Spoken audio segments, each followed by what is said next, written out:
Hi guys. I don't know why I'm not getting. Huh. Give me a second here. Something's wrong. It says Dale Wheatley is live. Yeah, no, I realize that, but there's. Oh, here we go. Ta-da! Yeah, there's a bunch of BS. What's up, Bobo? Bobo's in the house. Sweet. Happy Monday. It's Monday. It's which is the day that usually follows the weekend. Sometimes Tuesdays follow weekends. That's why I say sometimes. Usually, I should say. I love how you're growing your hair out because it's all feathery in the back. Yeah. Well, I'm just going back to the 80s. I'm going to start, playing metal on the guitar again. Sweet. Start relearning all my Judas Priest songs. I don't know what I'm doing. Crazy weekend. Well, just a lot going on, obviously, in the world today. Mm-hmm. Yeah, man, I'm just like processing a lot of shit. I'm just processing I'm so frustrated. I feel like I'm just going through a lot, like personally on just like this, I spent 4 years writing a book trying to clear up my shit and Trying to clear up your shit. What do you mean? with Don's Plum and just, all the stuff around. Trying to make a record, like clear up the myths. clarify the story Yeah. about what truly happened. Yeah, clarify the myths, clarify the, all the constant, incessant getting the fucking story wrong. And it's just one influencer after another or some media personality. Of course, Leo DiCaprio and Tobey Maguire do an excellent job via their publicists at suppressing the story in the book. So there's that. But, I wrote the book to try and get clarity and to try and like make people understand what really did happen because it's constantly distorted by the media and by influencers and so on and they just get it wrong. It doesn't matter. I sat for Vanity Fair, they fucked it up. I sat for New York Post, they fucked it up. The Guardian fucked it up. All those big like Yes, but that was. Oh, I'm sorry. I bet that was loud. That was before you wrote your book, and since you wrote your book, people are still fucking it up. Well, this is what I'm saying. Like they all these people were fucking shit up. Then I write the book. I spend 4 years crafting the shit out of this book. And doing the best I can to bring this topic as clearly and as along with being entertaining, all this other stuff, and and then like just dropped like whatever a day or so ago. Somebody I don't know if you remember Lee. She comes around once in a while on the lives, but watches the replays, and she's just a friend to us and to me and to my history. And so Lee, she wrote me and said that hey, I don't know if you know this, but this influencer out there just did a piece on Tobey Maguire. Which is so helpful, by the way, that people are letting you know about these. Yeah, and it's got like 700, maybe 800,000 views, right?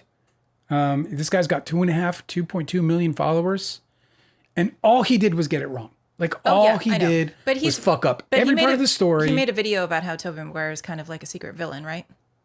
Yeah, I mean it's definitely Toby's a bad guy video. Yeah. Well, so that's good. But he just gets it all fucking wrong, it's unbelievable. Like he's got me. I'm in the damn video. Mm-hmm. I'm in the fucking video. Is it your Vanity Fair? It's the New York Post. So it's like right. New York Post interview, and I'm in there, and he's like, he knows who I am. He doesn't fucking even attempt. Like it's just lazy. He doesn't even attempt to find out, like to call, to write, to like visit, to do anything. Or he'd have known there was a book out. He would have known, that he's trying to do a hit piece on Tobey Maguire. In this book, Tobey Maguire exposes himself in front of people in the workplace. In this book, Tobey Maguire is verbally and physically abusive to people. In this book, he is okay, so absolute fucking terror. It sounds to me like that's 700,000. Did you say 700? 700,000? Lots of views. Loads of views. Okay, well, whatever ridiculous the number. Amounts of views. It's that many people who are probably interested in your book that you I just feel so fucking defeated, though. Why are you defeated, though? Because you just opened up. Your perspective about things sometimes is so negative and reactionary, but this is actually an opportunity you can exploit. Let's put that out on the watch today.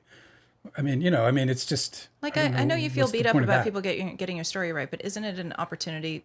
If that many people are interested in content about how Tobey Maguire fucks over his friends, don't you think that maybe that's something? Now that person has collected that many views, right?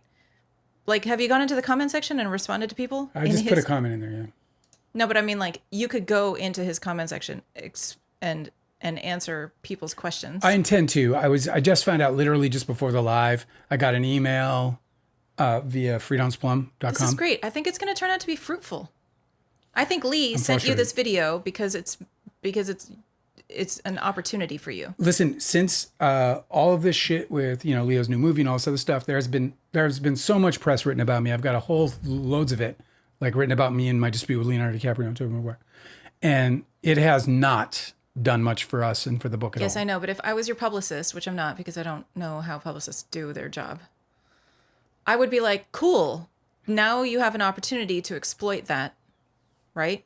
And tell your story that people don't know. When you show up in a conversation and you're like, hey, everybody, I have information you might be interested in, that tends to be something that's fruitful. I don't know why you have to shake your head and act like this is a negative thing. That person and Lee just exposed a whole bunch of people who are probably interested in your book. The story is all wrong. Okay, the story is all fucking wrong. Like, imagine you go up to a group of people who are talking about how Tobey Maguire is a fucking, a sociopath. And then you walk in and you're like, oh, what's the topic? Hey, you guys, I have some information you might be interested in.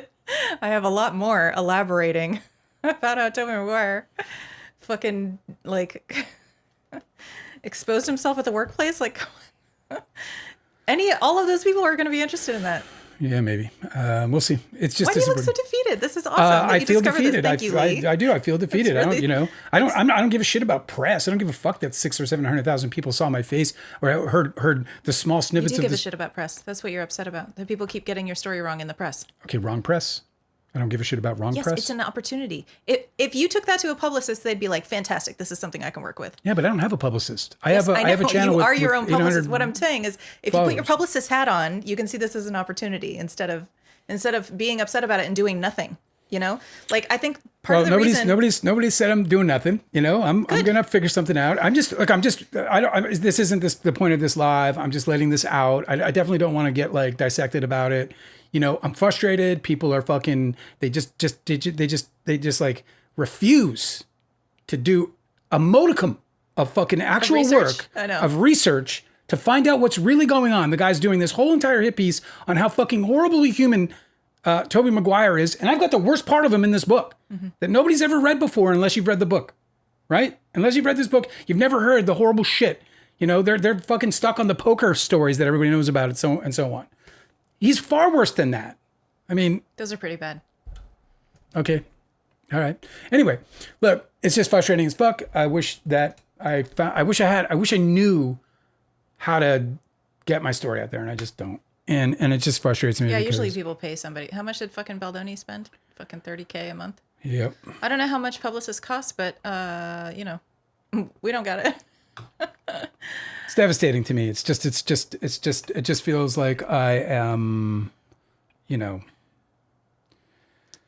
trapped in a sandbox. I know, but it's an opportunity you can exploit now. You say that, many opportunities I've had, and you keep repeating it, and so I'll just repeat that I don't think it is. I think all it is deeply is furthering the depth of the rut of the wrong story that keeps getting out there, and look, people are like not like, people are like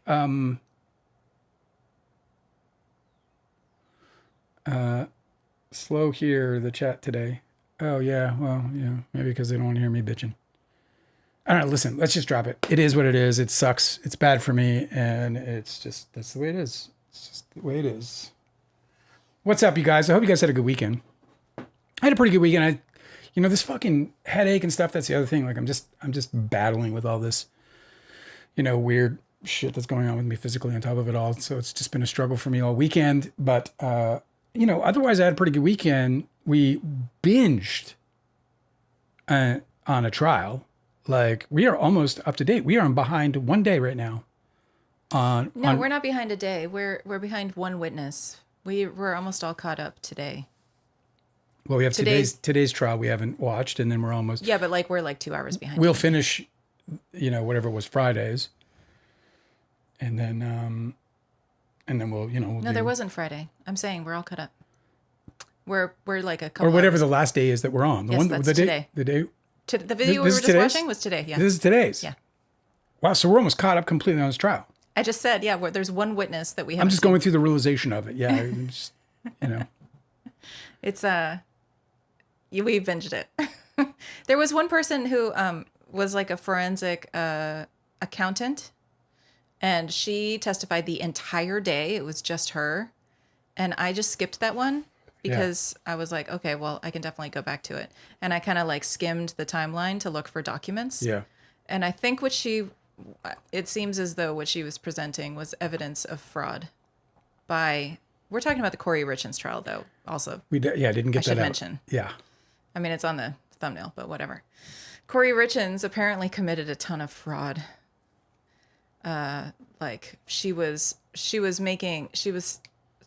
claiming ownership of businesses she didn't own on financial statements.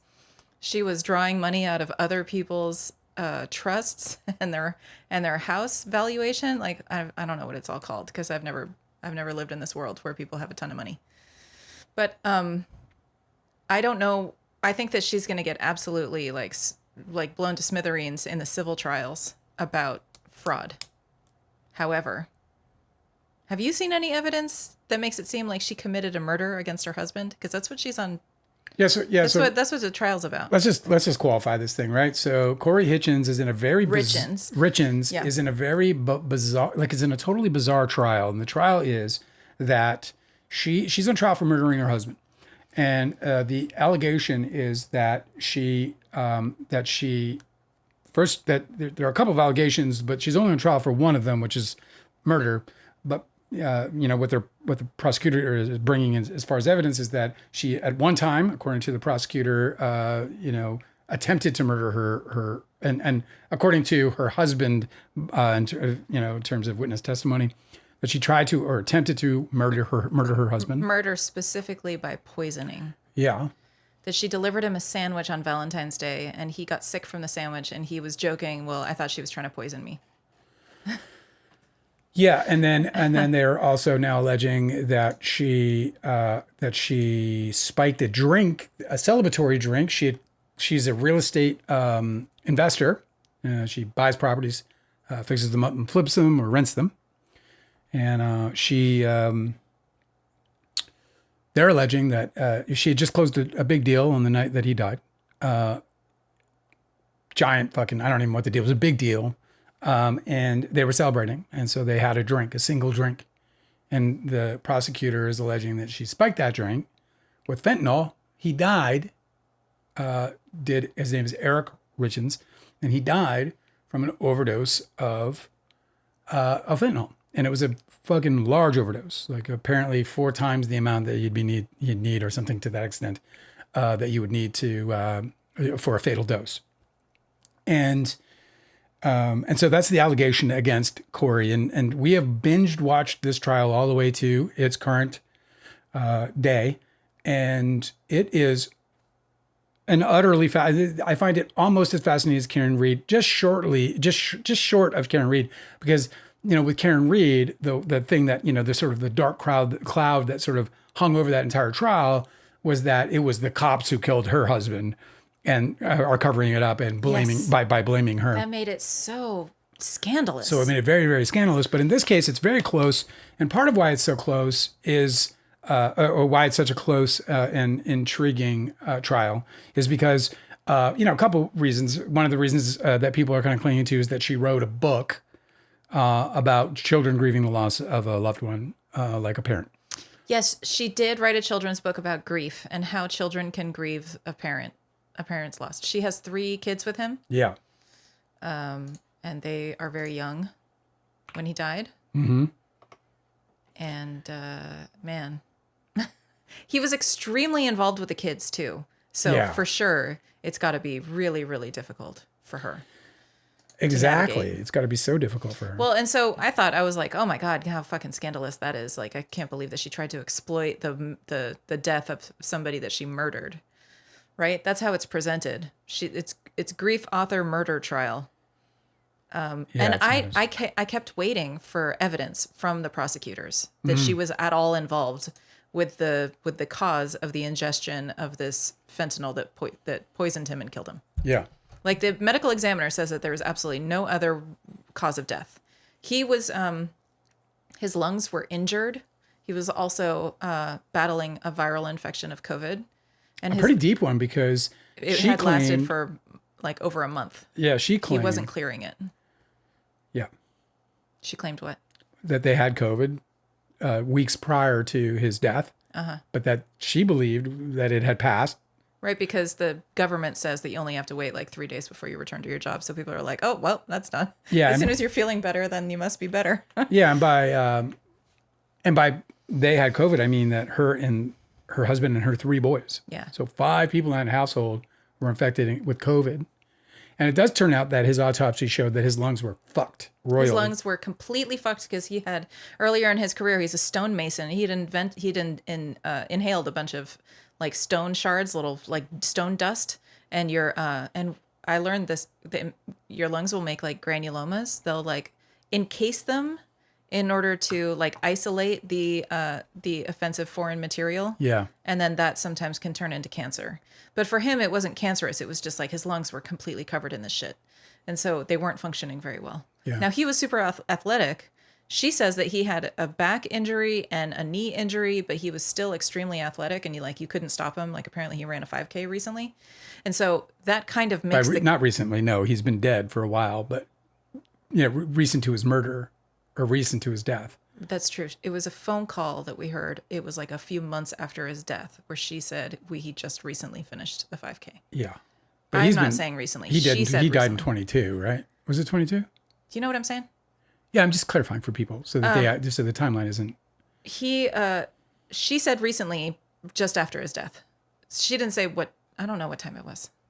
Does that matter? She said he was fit and healthy, and she didn't believe that there was a reason for his cause of death before it came back that it was fentanyl. Yep. She was like, it's a complete mystery how this super healthy guy who just like kicked my ass at a 5K, like beat my time like crazy after she had trained and everything. She's like, there's just no reason for him to have been killed by this, by anything. Yeah. And so when it came back fentanyl, now all of a sudden the police think that he was poisoned. Well, what they didn't recognize, because his friends and his family all knew that he had back pain and that he had knee pain. And then they have on the witness stand, they have like old friends from high school that said that he used to abuse painkillers. Well, so if since high school, this guy died at 39, if since high school he was abusing painkillers, why does anybody think that he stopped? Does everybody really believe that he didn't have a secret addiction to painkillers and then maybe took some street drug or something that maybe had fentanyl in it? Because now every fucking street drug can be like, it's super dangerous. Totally. They all believe that it's more reasonable to assume that Kouri Richins, with no evidence whatsoever, that she killed her husband rather than he just took a bad pill. Do you know what I mean? Completely nuts. And then you discover that his entire side of the family is extremely religious and traditional and like very conservative. So you're like, okay, well that also makes it seem believable that he would be hiding an addiction, a secret addiction. His friends have testified that he was really competitive too. Like he was a competitive dad. He would ask how his friends' kids were doing so that he could tell them his kids were doing better. Sounds like a competitive asshole. He sounds like a total asshole. But also I was like, okay, that's also a person who would never let anybody know that he is weakened by a pill addiction. Before we keep going, let's just say some hi to some more folks. It's a bit of a slow start to this live. We've got like less than 10 people total, but I definitely want to acknowledge the ones that make it. Yeah. Delicate just showed up, clapping and happy. So glad to see you. Fell bombing. It's got an update for you. Oh, sweet. He finished NYPD Blue Binge, all 12 seasons, some 262 episodes. That is so much. He wants to go on record that it should have been a sci-fi series. Why? Why is it sci-fi? Andy Sipowicz, played by the great Dennis Franz, married both Sharon Lawrence and Charlotte Ross. Fantasy, I say. Oh, yeah, he's quite the catch in the fictional narrative. So hey, it's man, sci-fi. Some women just want a guy with a sense of humor. In an alternate universe where Dennis Franz is a catch. Yeah. So what are your tiny pineapples, Bell Bombling? What are your tiny pineapples on every single season, the entirety of NYPD Blue? Oh my goodness. Delicate is she's going to have to catch up later. She said that her other dog is now on the bed. No, on bed rest. On bed rest with the same issue. as the dog who recently passed. Man, I'm sorry you're going through that. That's rough, man. That is really rough. I'm sorry you have to go through that. Well, we'll catch up with you later. And yeah, man, I hope you're all right, man. I'm sad that you're going through that. That's just super rough. I break down.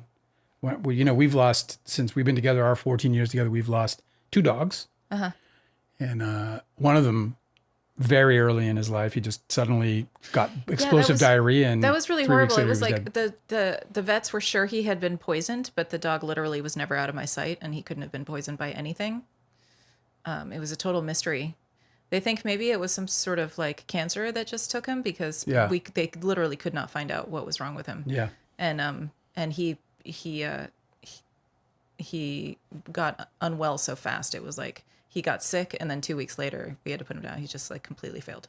It was horrible. It was just the worst. So anyway, my heart goes out to you. I just know how difficult that is.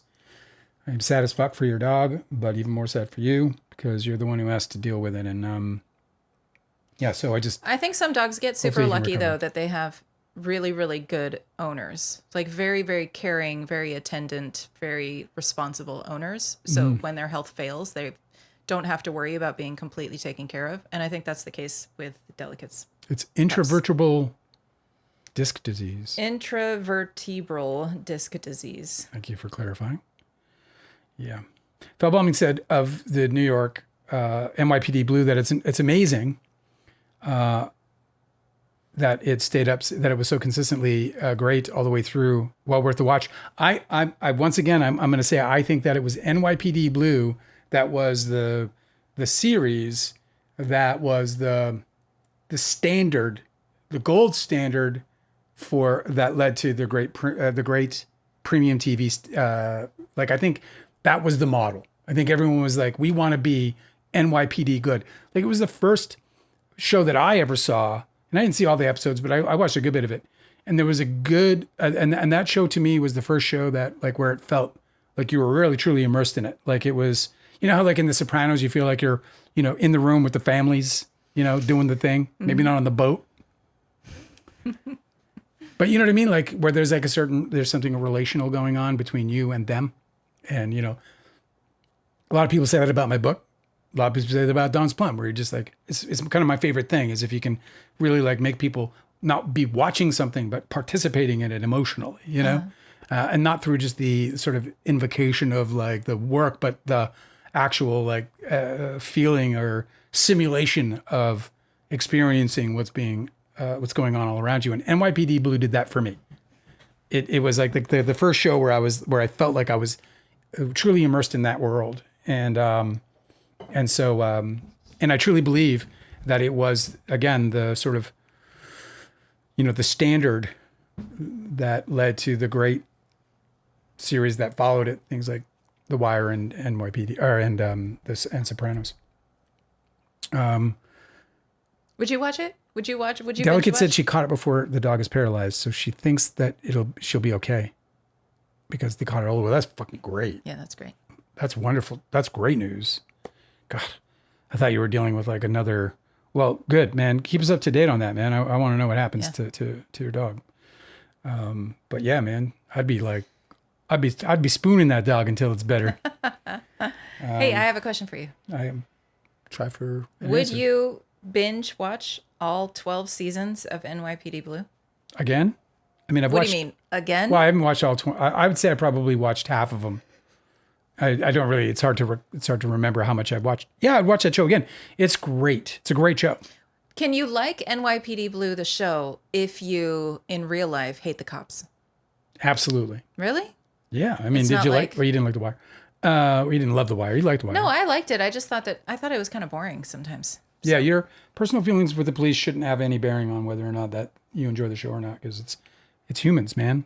They just sometimes if I watch, like, sometimes they'll portray the police as like these like aggressive kind of hero characters where they're really like sticking it to the bad guy in the interrogation. Yeah. And I 100% every time side with the person being interrogated. I'm like, wow, that cop is acting like a real asshole when there should be like, when they're funded by taxpayers and they should respect. They should respect the citizens. I think the same thing can happen in this show. I think you can watch it and hate the cops and love the show. Mm-hmm. Although I think that, you know, You'll like Dance Friends. You'll like Jimmy Smits. You'll like the cast. It's a good cast. Jimmy Smits comes later, though, I think. Okay, so. And Bobo said, I watched the new Disney movie Hopper. It was a really good movie. I'm actually super pumped about that one. Yeah. I love Disney and Pixar cartoons. It tracked really well, as opposed to, let's go look at the final numbers. It's a super fun concept.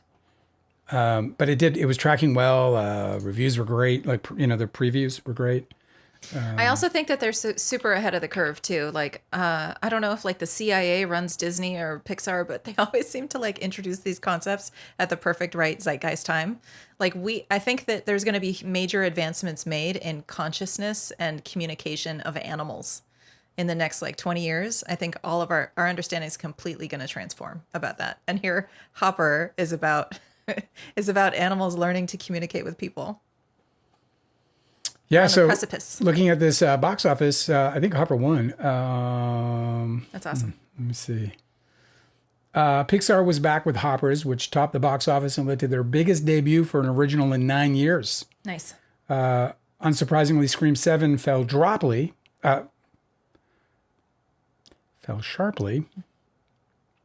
from its record-breaking debut, but this week's real loser was Warner Brothers' The Bride, which easily became the year's biggest flop so far.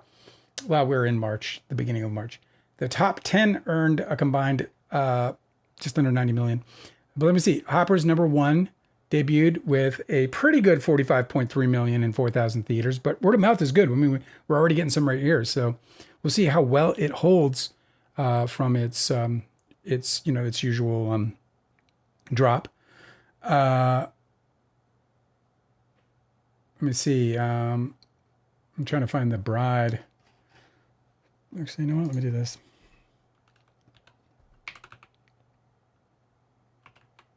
Yeah. Let's go to the... All right.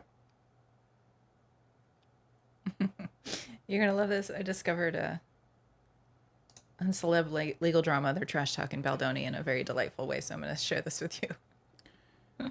Well, shit. I need the actuals, man. What the fuck? What'd you find out? Well, I'm just trying to figure out what... Here we go. Hoppers did $46 million. Wow, The Bride. Fuck. So, when they were projecting on The Bride, they were looking at between a $10 and $11 million open, which was a bad open for a $90 million budget. It was a $90 million budget, so we're talking 100... Wait, was it $90 million? I can't answer that, but it was $90 million, probably like another 40, 50 million in P&A. So you're looking at at least, so you're looking at 130, 140 out the door. And so the projection was 10 million open, which devastating. Yeah. There were other projections that had it closer to 18. Okay. And I've been tracking this movie. What it get? 7, just over 7. Oh. That is not just a flop. That is an absolute fucking catastrophe. Bummer. I feel bad for Maggie Gyllenhaal because that's going to be hard for her to recover. She's not going to get a big budget again. She's got to go all the way back now. Well, I mean, maybe you fucking shouldn't have one because, why is everybody trying to make movies? Listen, I feel like you can make a movie like that for less than $90 fucking million. I mean, they spent $140 million on fucking on One Battle After Another. I don't know how. I know half of that was Leo's budget. I don't know how. I know. I don't fucking know how. Is it money laundering? Is it like they're just paying off their friends contractor, like how the Pentagon can't pass an audit because they just keep siphoning money out to these independent contractors who just zip it away to offshore fucking accounts. Yeah. Maybe it's like that. Well, I'm glad Hopper's good. I definitely want to see it. Yeah, me too. It's one of the kind of few animations. I don't know why I'm not so animation driven anymore. We're going to change that because there's so many that I want to watch. And it's I love because them. I get too emotional watching things, I fucking cry my eyes out and shit. Yeah, they always have an emotional ending, but sometimes it doesn't have to matter. We don't have any Tiny Pineapples for you this weekend because we just spent the entire time watching this damn trial and getting we up to caught up damages. though. We're all This trial is so fascinating. I was really expecting, I kept watching, being okay, surely the next witness Then maybe the next witness is actually going to say something that implicates Kouri Richins in a murder. I'll tell you the weirdest thing about this case that I've never seen before in the whatever number of cases that we've watched over the years, which doesn't, I'm by no means any expert in this at all, but I can't believe that this is the prosecutor's case that we're watching. It feels like the defense. I feel like they are constantly proving her innocence. I don't know why. Over and over and again. And don't get me wrong, Kouri Richins is an unsavory person in many respects. I believe that they have made the case compellingly that she is a total dirtbag. Kouri Richins takes advantage of people. She lies to people for her own financial benefit. She fucks people over. One of her best friends in life lost her home because of Kouri Richins. Yeah. I don't believe that. Well, she didn't even lose her home. She never actually had it. Kouri Richins is a real estate developer, real estate investor, and she basically took a $45,000 down payment from her best friend. Yeah. Accepted, and she was paying directly to the mortgage company the near $3,000 a month mortgage that was once Kouri's, because it was Kouri's flip, and the deed, or there's it's not quite the deed, but her best friend's name is Chelsea, by the way, if you guys want to, if you're interested in what this is, who this is that you're talking about. The deed was I don't know if it was a deed. It was like some paperwork that would basically need to be filed with the clerk, the county clerk, in order for there to be whatever, some kind of recognition of ownership, or pending ownership. Chelsea signed paperwork with Kouri, her best friend since high school or whatever. Yeah. That the house that Kouri just flipped would become hers. She was paying the mortgage. Chelsea, who occupied the home with her 4 kids, was paying the mortgage every month. And Kouri never filed that paperwork. And when she ended up selling the deed to somebody else, when Kouri sold it out from under this lady, under her friend. I think it was a foreclosure, actually. They clarified that there was a foreclosure on that property. Chelsea she called the county clerks and was like, hey, so I filed this paperwork where I have a stake in this house. And they were like, yeah, that was never filed. So Kouri fucking lied to her. She got evicted. She lied to her friend. She didn't file paperwork she had her sign. They communed on the paperwork, and Kouri completely fucking grifted her friend. So I think it was auctioned or something, but it was there was something that led to the liquidation of the property. Right. And then from that liquidation, the new owners served up an eviction notice of this person who's like a mother of 5. She had 4 kids that she was living in that house with. Yeah. Well, it's just so Kouri is just absolutely, there's a whole long trail of this kind of financial fraud that she was doing, where she was claiming other people's businesses as her own on financial statements in order to get loans, all kinds of fraud and shit. Well, the prosecution keeps making these cases. They keep bringing up witnesses to make that claim. But that's not what she's on trial for murder. And they've never once made a connection between what Eric ingested that killed him, that the autopsy report is very clear about, and how Kouri is any way involved. They're star witnesses thus far, and this is day 10 of the trial, so they're close to probably resting on the defense. Yeah. They'll probably rest this week. I should clarify. They are trying to say that Kouri bought street drugs from her cleaning lady, and she said, "I want stronger pain medicine." Right? Can you hook me up with some stronger pain medicine? Well, may I? But they haven't actually concluded that pain medicine included any fentanyl whatsoever, or that Kouri gave it to Eric, or that Eric consumed it. And they can't find it in the house. They can't find any of it to test. It's all disappeared. Yeah, it seems a little more complicated than that, because what happened was they put their 2 star witnesses that they put on the stand. One of them is, do you remember her name? Carmen Loader? Yeah. Something like this. Anyway, this woman has been a drug addict, basically since grade 6, she said. So since she was a tweener, she's been a drug addict, and she was also working for the Richins, cleaning their house and doing other things. Friends with the family in general, literally like invited to the birthday parties for she their worked boys. for her for over a decade. She had her own kids, and they would mingle with the Richins kids and so on and so forth. So anyway, this woman was asked on numerous occasions, was asked by Kouri to go and get prescription pain meds, but illicitly, right? And so she went out, to preface this, she was on this program specifically for Carmen was on this program specifically because she had been charged with, I believe, trafficking, but some major charges that would have landed her in jail. She had 2 first-degree felonies and a third-degree felony, among other lesser charges that were following her around in order to avoid, because she's a mother, she has children, obviously she's an addict, she has this dependency. So the court worked with her and they put her on this program, which is this like drug rehabilitation program, basically. And in that program, she was engaged in that program when Kouri asked her if she could get her some pills for quote unquote for an investor. Yes. Now, I believe personally, and this has not been clarified, but I personally believe that investor, because of the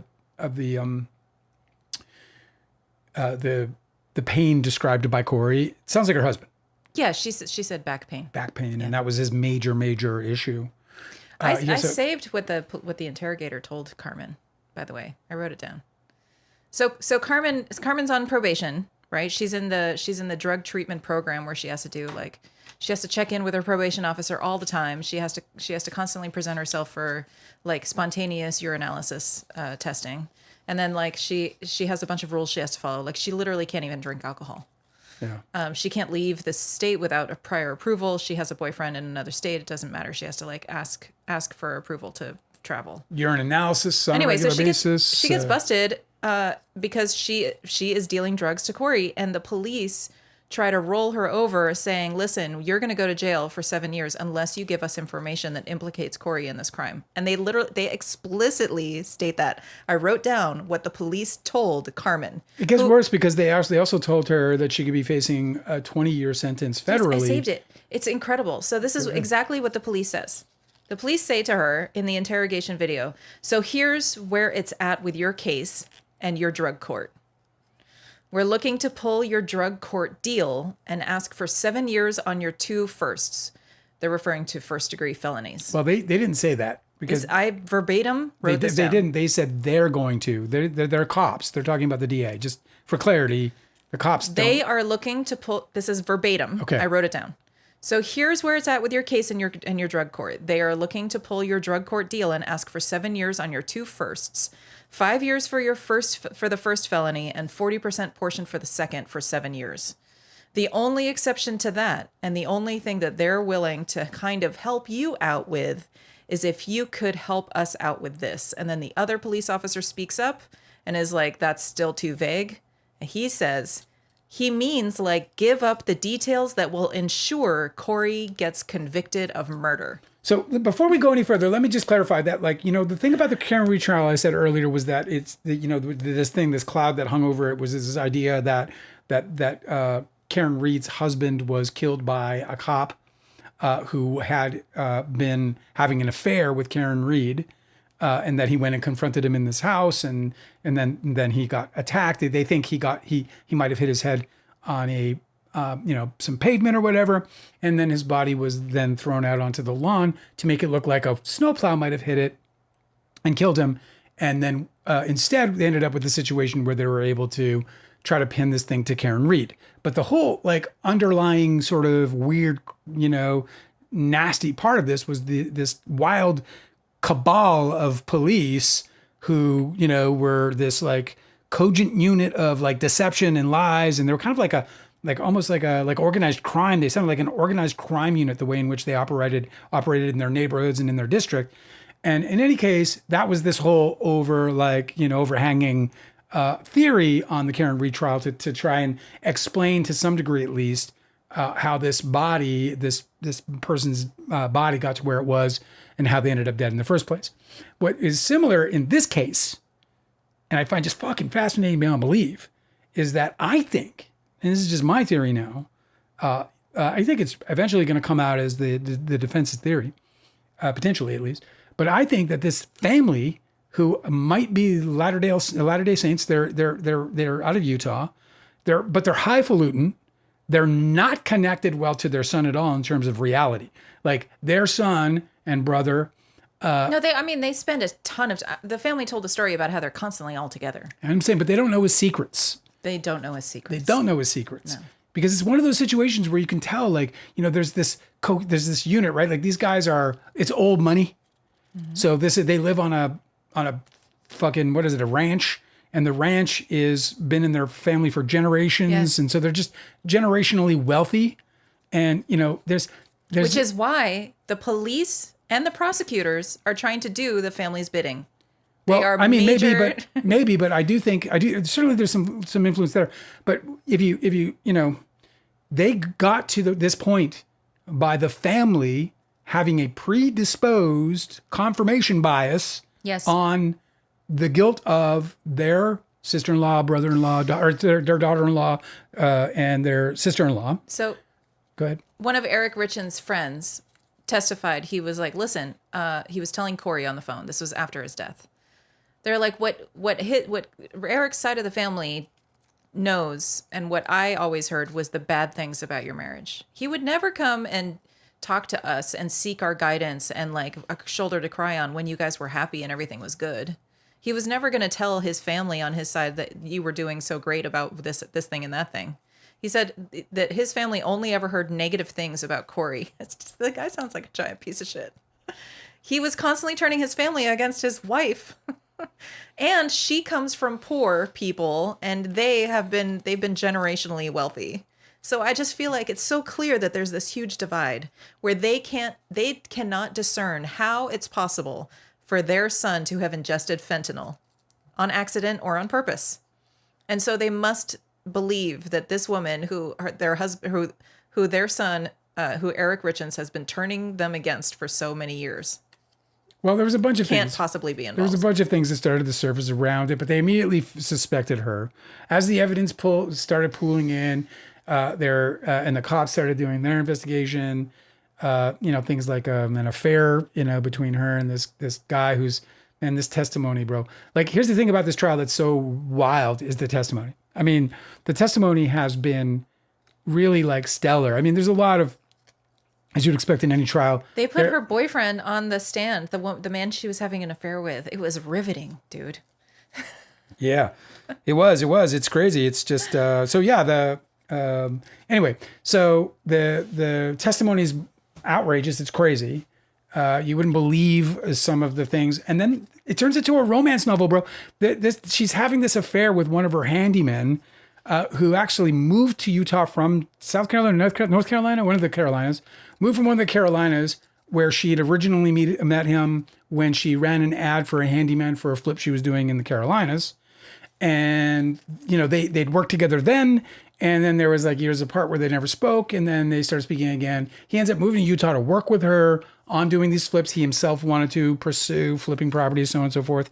This guy's like ruggedly handsome, North Carolina with a drawl, and he's got this he's like a romantic he texts poetry and stuff. He's like such a lover boy, but he's like on his surface he's the like most country man. Country, this guy. Yeah. So country, but like all of a sudden you're like reading his texts because they're on display.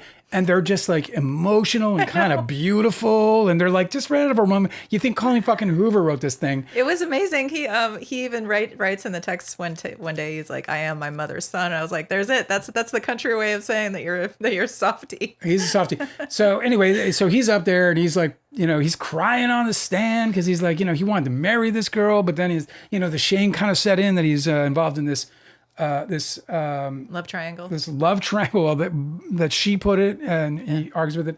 Anyway, the witnesses, man, the drug dealers, both of them. This was the woman whose name I can't remember now. Carmen.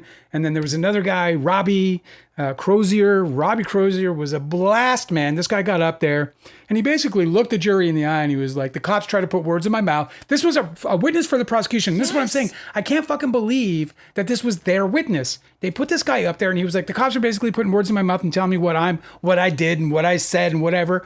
But then he made it unequivocally, unequivocal statements in his mind, which were that at no point in time and again, just reiterating that the victim died from a fentanyl overdose.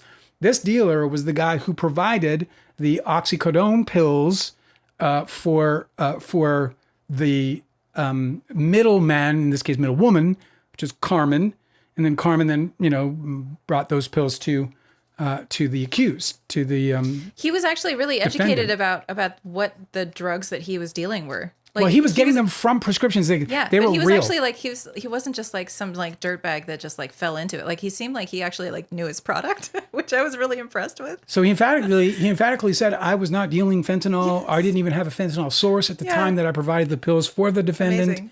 through this intermediary, and that those pills were not laced with fentanyl because they couldn't have been." And there's this like language situation because on the street in 2022 up in Salt Lake City, blues meant oxycodone 30s, which is just a higher dose of oxycodone. I guess the standard oxycodone prescription is around 10 milligrams, and these are oxy 30s or Roxys as they're called. And anyway, so there was a lot but of back and blues forth are about that. now, I guess, have now sort of taken over, because I think what happened is he explained this on the stand was that they wanted to get fentanyl to be more easily accepted by people out there, so they started printing them or pressing them into pills that looked very similar to oxycodone. And the medical examiner, the second medical examiner, the one who took over the case, who's the superior of the one who initially examined Eric's body, who she had retired. So the other medical examiner, who was the supervisor and who remained on the case, he was talking about how they see a lot of deaths by fentanyl. He said that there's oftentimes the victim's belongings will be transported for analysis by the investigative team at the medical examiner's office. And so he has some familiarity with what the fentanyl like pills can actually look like. He says that a lot of times drug dealers they'll get these like specially like 3D printed presses so that they can press pills that look just like the pharmaceutical drugs. Mm-hmm. So it's possible.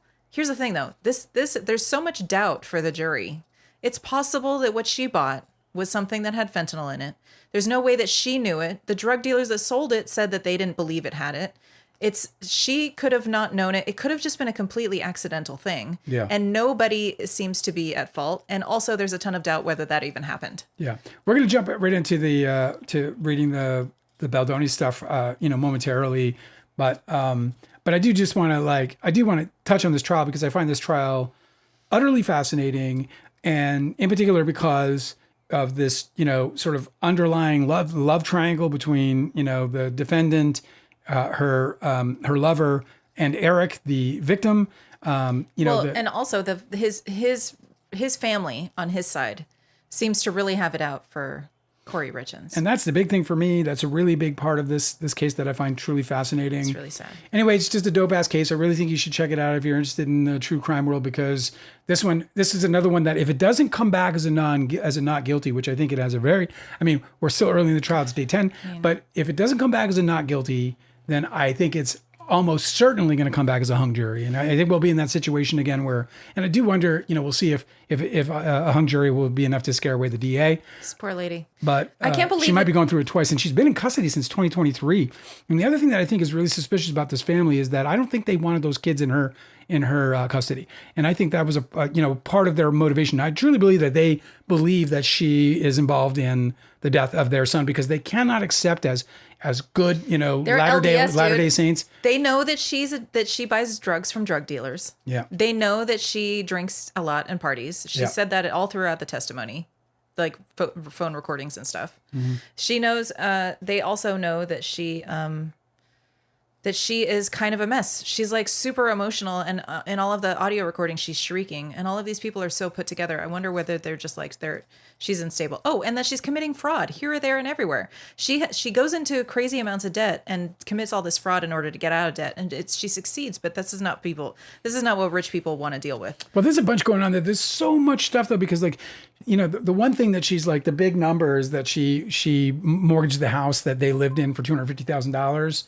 And use that money to leverage into more properties, which she by evidence presented claims to have transformed into $11 million worth of nearly paid off real estate in a short period of time. by leveraging that $250,000. But she, in sum and substance, or I guess, she stole the money. You could say she stole the money but it's bullshit, because here's the thing that this whole family really does like give the vibe of this. Well, first of all, two things. She's Poe. She comes from like bad blood, bro. Her mom's an addict. Her dad's in jail with he killed a cop accidentally. Remember I told you the story, the drinking driving story, where my cousin had a fiance who was driving drunk or buzzed down one of the main drags in Winnipeg, and a guy fell off the sidewalk. A drunk guy fell off the sidewalk, and he hit the guy, killed him, and got a vehicle manslaughter by intoxication charge, and ended up going to jail for at least a decade. Yeah, Kouri's father was driving drunk, fell asleep behind the wheel, and then killed a cop that was at roadside. Had pulled over a car. He tripped. The cop literally tripped. So no, you're conflating that with the case of the teacher. I am not. That tripped in the road and got run over by the student. I am not. That's not the story that I read about from the Kouri trial. About it. My understanding. He had pulled the police officer. Had pulled I understand over that it was during the side of that it was he had pulled a cop over. He had pulled somebody over, and when he was coming around, it with a different story in the news. I don't believe I am, but we don't need to argue about it on the live. Okay, we can take this up on another offline situation. Whatever the case is, he ended up killing the cop and going to jail for 6.5 years. Did the father, and so it is. So then, I just totally lost my track. The second thing you were saying that Kouri's in-laws don't like her for two reasons, and the one is that she grew up poor. Her dad was in prison, and her mother had a gambling addiction and was a house cleaner. Yeah, okay. So she's not. So what's the second thing? She doesn't have the royal blood. She's not from pedigree. I don't remember the second one. I just got distracted by that other nonsense. Well, also she's doing fraud all over the place. Well, yeah, but where I'm going on this is that the family, and this is like there's evidence supporting this in the case, but the family, including the husband, the decedent, right, Eric, his name is Eric, they were like fucking controlling her. Like she took $250,000 out of a house that was hers. Like we're in an equal relationship, you and me, right? Mm-hmm. Like there's nothing, we don't have anything, but if we did, it would still be half yours, and I wouldn't be trying any goddamn trust ideas or whatever, some kind of fucking swindling of assets to try and protect you away from. Trusts are smart, but she had a problem with it. But not to exclude you, they're not, and they have trusts to the extent that exclude her. Yes, because she's doing fraud all over the place. No, that's not why. And I don't think that's wrong. What he did. That's not why, though. That's ridiculous. They didn't do that because they had no idea she was doing frauds. They excluded her because they want to control her. They excluded her because they put everything into a trust, and they protect everything by a trust so that it's protected from things like I know somebody who has protected from things like fraud. Yeah. Mm-hmm. No, and marriages. I know a guy who has this exact scenario. Yeah, I know. He comes from a rich family. They have a bunch of fucking properties. It's all in trust because he's been in a couple of relationships, and in one of his relationships is kind of off again and on again. And we talk about it all the time. And I'm like, he was engaged with her, and I was like, dude, you just careful she's not chasing your money, because she kind of treats him bad sometimes or whatever. I don't get into their details or whatever. But, they have this struggle, right? This relationship struggle. And I'm like, are you sure she's not trying to just chase down these properties or, this money that you have or this wealth? And he's like, she can't get to any of it. It's all in trusts.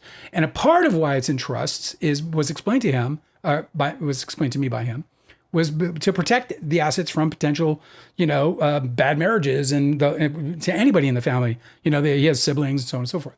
So it's common to protect the assets, not just from to protect the assets from any outside parties from the family, and then the rules are built into the trust that cause for the powers the power to do things like liquidate assets, move money from the trust into personal accounts or to other means. So I believe and I think the evidence is proving it out that they were a highly controlling family. And that they're like, the circle of trust. You ever see that in the Meet the Parents or whatever? Right? Mm-mm. You never saw Meet the Parents? Mm-mm. Okay, so in Meet the Parents, Robert De Niro has this really funny segment where he talks to Ben Stiller about the circle of trust. in their family and getting into the circle of trust, and it's an affluent family in this thing. It's kind of like that. It's That's how kind of they like fucking act, man. yeah, it's kind of like that. They're It's like, yes, you're married. You want to get into our club? You're part of the family, but we're always going to see you as fucking separate, and we're definitely going to sideline you as soon as we get a chance. You know what I mean? Erica's here, by the way. Hello, Erica. And then Erica. Kayla says, I'm pleasantly surprised by the sympathy for Kouri. I remember when I started hearing about it like a year or so ago, I assumed she was guilty. Yeah, she was like some Black Glad Widow. there's some nuance. I don't know why okay, we have been hearing a financial fraud case. We have not been hearing a murder trial. No. I don't know what they're doing. I really don't. I think the process is just like the worst. It's the worst. It's so bad. What a waste of time. Wow. What a waste of all of this effort. They're putting Taxpayer money. They're threatening her with life in prison over her. In all of the testimony, in all of the audio recordings of her on phone calls where she's like shrieking with stress about how they're just out to get her and they're throwing all these things at her and she has no idea what the fuck is going on.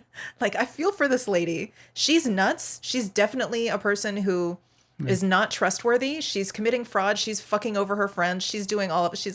She's a bad person, but she did not do this crime. And they can't fucking prove it. You can't convince me that the people on the good guys' side are cops that say something like, give up the details that will ensure Kouri gets convicted of murder. And the incentive being that, or go to jail for 7 years Yes. for a violation of her drug rehabilitation orders. And so what they do is they specifically target somebody who has a lifelong involvement with drug addiction and has been in and out of court and been like just basically like walking the tightest line trying to maintain their freedom.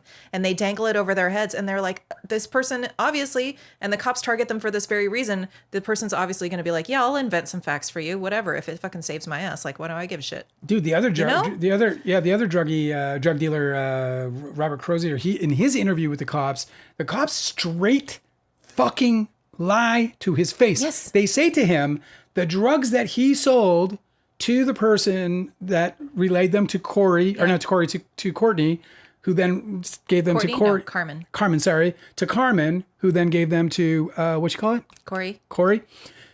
They say to him blatantly that we know you don't have to even talk about this part because we already know that the drugs that you gave to her ended up killing the person. It's a lie. Literally not known. It's 100% not known. There is no evidence of that. Hate cops. There's zero evidence. They're They have the worst. the coroner's report has the murder as undetermined, or has the cause of death as undetermined. Right. They do not have any idea how this guy died, but how he got the drugs that led to his death. The police never once searched his daily driver truck. Nope. They never once searched it. They didn't even confiscate it. Nothing. The truck he was in all day in and day out as the owner of a business, constantly out like doing whatever all day. Yet they immediately suspected her. Never searched it for any. Yet they immediately suspected her. Within days, they had a search warrant for the house. Within days, they were going through everything, and they left out. And this is where it's like the whole family influence. They're an influential family. They have a lot of fucking money. They probably know a lot of people. They probably make a lot of fucking donations. He runs a big quarry business that does $7 million a year or some shit like that. And the family itself has this this big financial history in the area. So it is fascinatingly corrupt. Yeah. And this is the prosecutor's case. I hope that some of our lawyer friends will check out this case because it's so absolutely crazy. It's so absolutely crazy. Our scientist is here. What's up? Our Kava Raccoon is here. Hello. Good to see everybody. Good evening. I was sure that we were gonna watch a really, really juicy. Did we start early? No. Was that no? No, it's daylight savings. We have daylight savings here. This is why I was like, why are our numbers so bad? Our numbers are horrendous right now. Like they haven't been this bad since we started this. We have daylight savings here. We have daylight savings.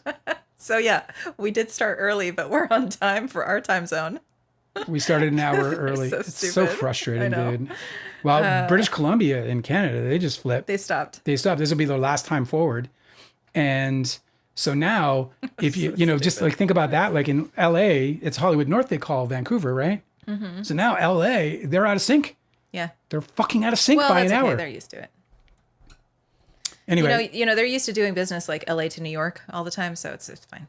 Doesn't matter. Fuck, does that suck? That sucks because that really does screw up our numbers. Like, well, we can just decide to daylight savings time ourselves. Well, it changes just start everything. Start an hour later. It's very difficult.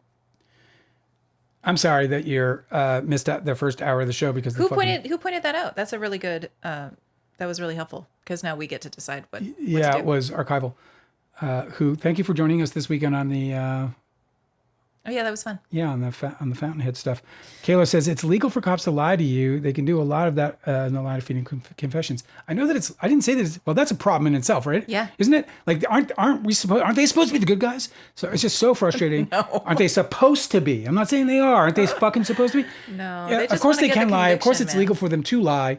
And look, this guy was like, because the other thing that they told him was that he'd be looking at doing serious time because they told him to his face that his drugs led to the death of an individual. And they're like, but they kept saying, look, we're not here to fucking, you know what the worst part about get you for this. We just need you to provide us with the details that we need. The worst part of that interview, you can see him on the stand where he's celebrating, like, you know, he's in recovery and he's celebrating, I think, several months of sobriety.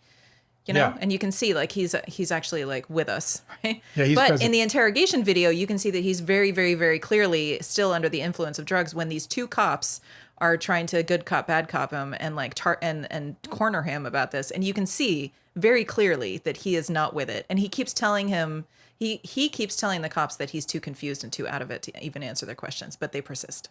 This is not credible investigation. You just don't. It's a fascinating case. If you guys want to check it out, her name is Kouri Richins. No. Richins, Richins. It's on the thing. Kayla Clark says 911 call analysis is the worst update to body language analysis. Yeah, they had a handwriting expert today testify, and it's like apparently it's been a debunked science. Well, it's not debunked. It's just there's it's very flawed. There are people out there who argue. Well, one of the reasons why in his own testimony, in the expert's testimony, he said that they're sitting there and they're looking at a signature which the prosecutors want to assert is forgery by the defendant. Which to establish motive. And this, of course, on a document that I think led to the mortgage or whatever it is. In any case, by the way, Kouri's lawyers are top notch. They're not as dynamic as Jackson. I cannot stand one of her attorneys. The judge keeps having to remind her, "Can you be more precise?" Because she'll ask questions like, "Did you do this or that or whatever?" She'll literally say, "or whatever you want to call it." Like, it's so annoying. And I just can't imagine that they're really good. They're really good attorneys, but I can't imagine that the jury appreciates them and all the times they get admonished. She's got some rocking attorneys, bro. They're smart. Yeah. I mean, you can pick apart anybody. They catch I guess, everything, but they suck. They're very good at what they do. There's one attorney that you don't agree with. I'm not nearly as agitated by her as you are. But I just think that if you're anybody on your attorney team who's like most present is getting admonished by the judge constantly for not asking articulate questions, I feel like that's a big problem. So yes, they are catching everything and they're representing their client well, but they're just problematic in how they're kind of sloppy. We are going to continue to update this story as we go and as it develops. It's something we're going to watch on a daily basis, and I'm deeply interested in this case and the outcome of this case as it stands right now. And listen, I know you've got this. I call Richins, Miss Richins, the defendant. I call her unsavory or whatever. You call her a piece of shit. I don't know that she's a piece of shit. I think she's a fucking dirtbag. I understand that. I'm saying I don't think that she's a murderer. I don't think she's a piece of shit. I think that she's done some things that's shady in business, and that certainly does call into question her character. But I don't think she's all shady, criminal, like literally criminal. She's probably. She's not charged with anything, so you can say that all you want. No, but I don't. She's I don't probably agree going to with be you. in civil litigation for the rest of her life. It's crazy the way she behaved. She's done something. Well, okay, so my opinion, which differs from yours, is that she's not so bad. She's definitely got some shady business practices that she ought to fucking clean up, and she's definitely got some she's got some she needs to rectify some things in her past. I think she's got some people to not only apologize to but to restore.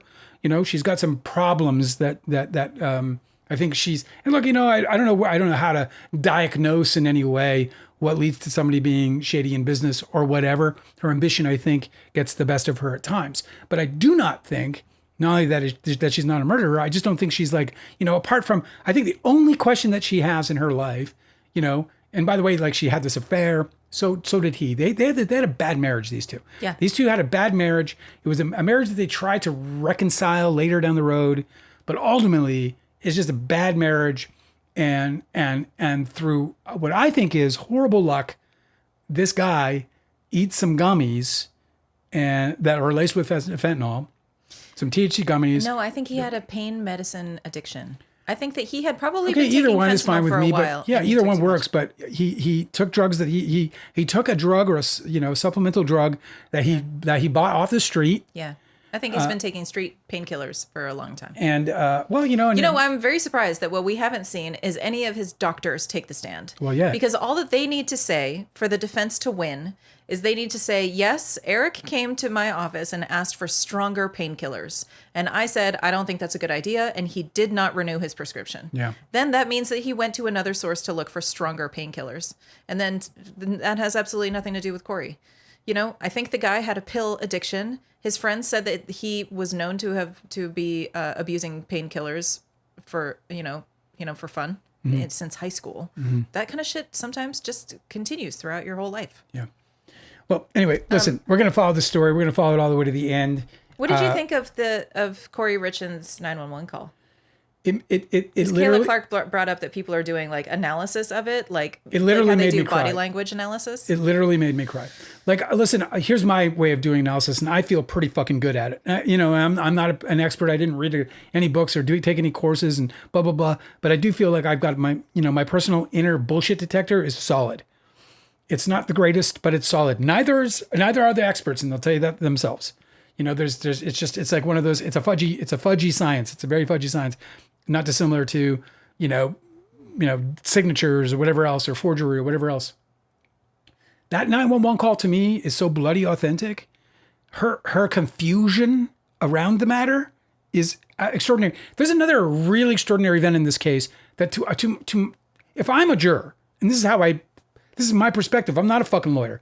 My perspective is a juror's perspective. That's the perspective I bring to you. That's all I have. Quantitative, I don't know how to say it. That's all I have to offer is like a juror's perspective. I'm no legal mind.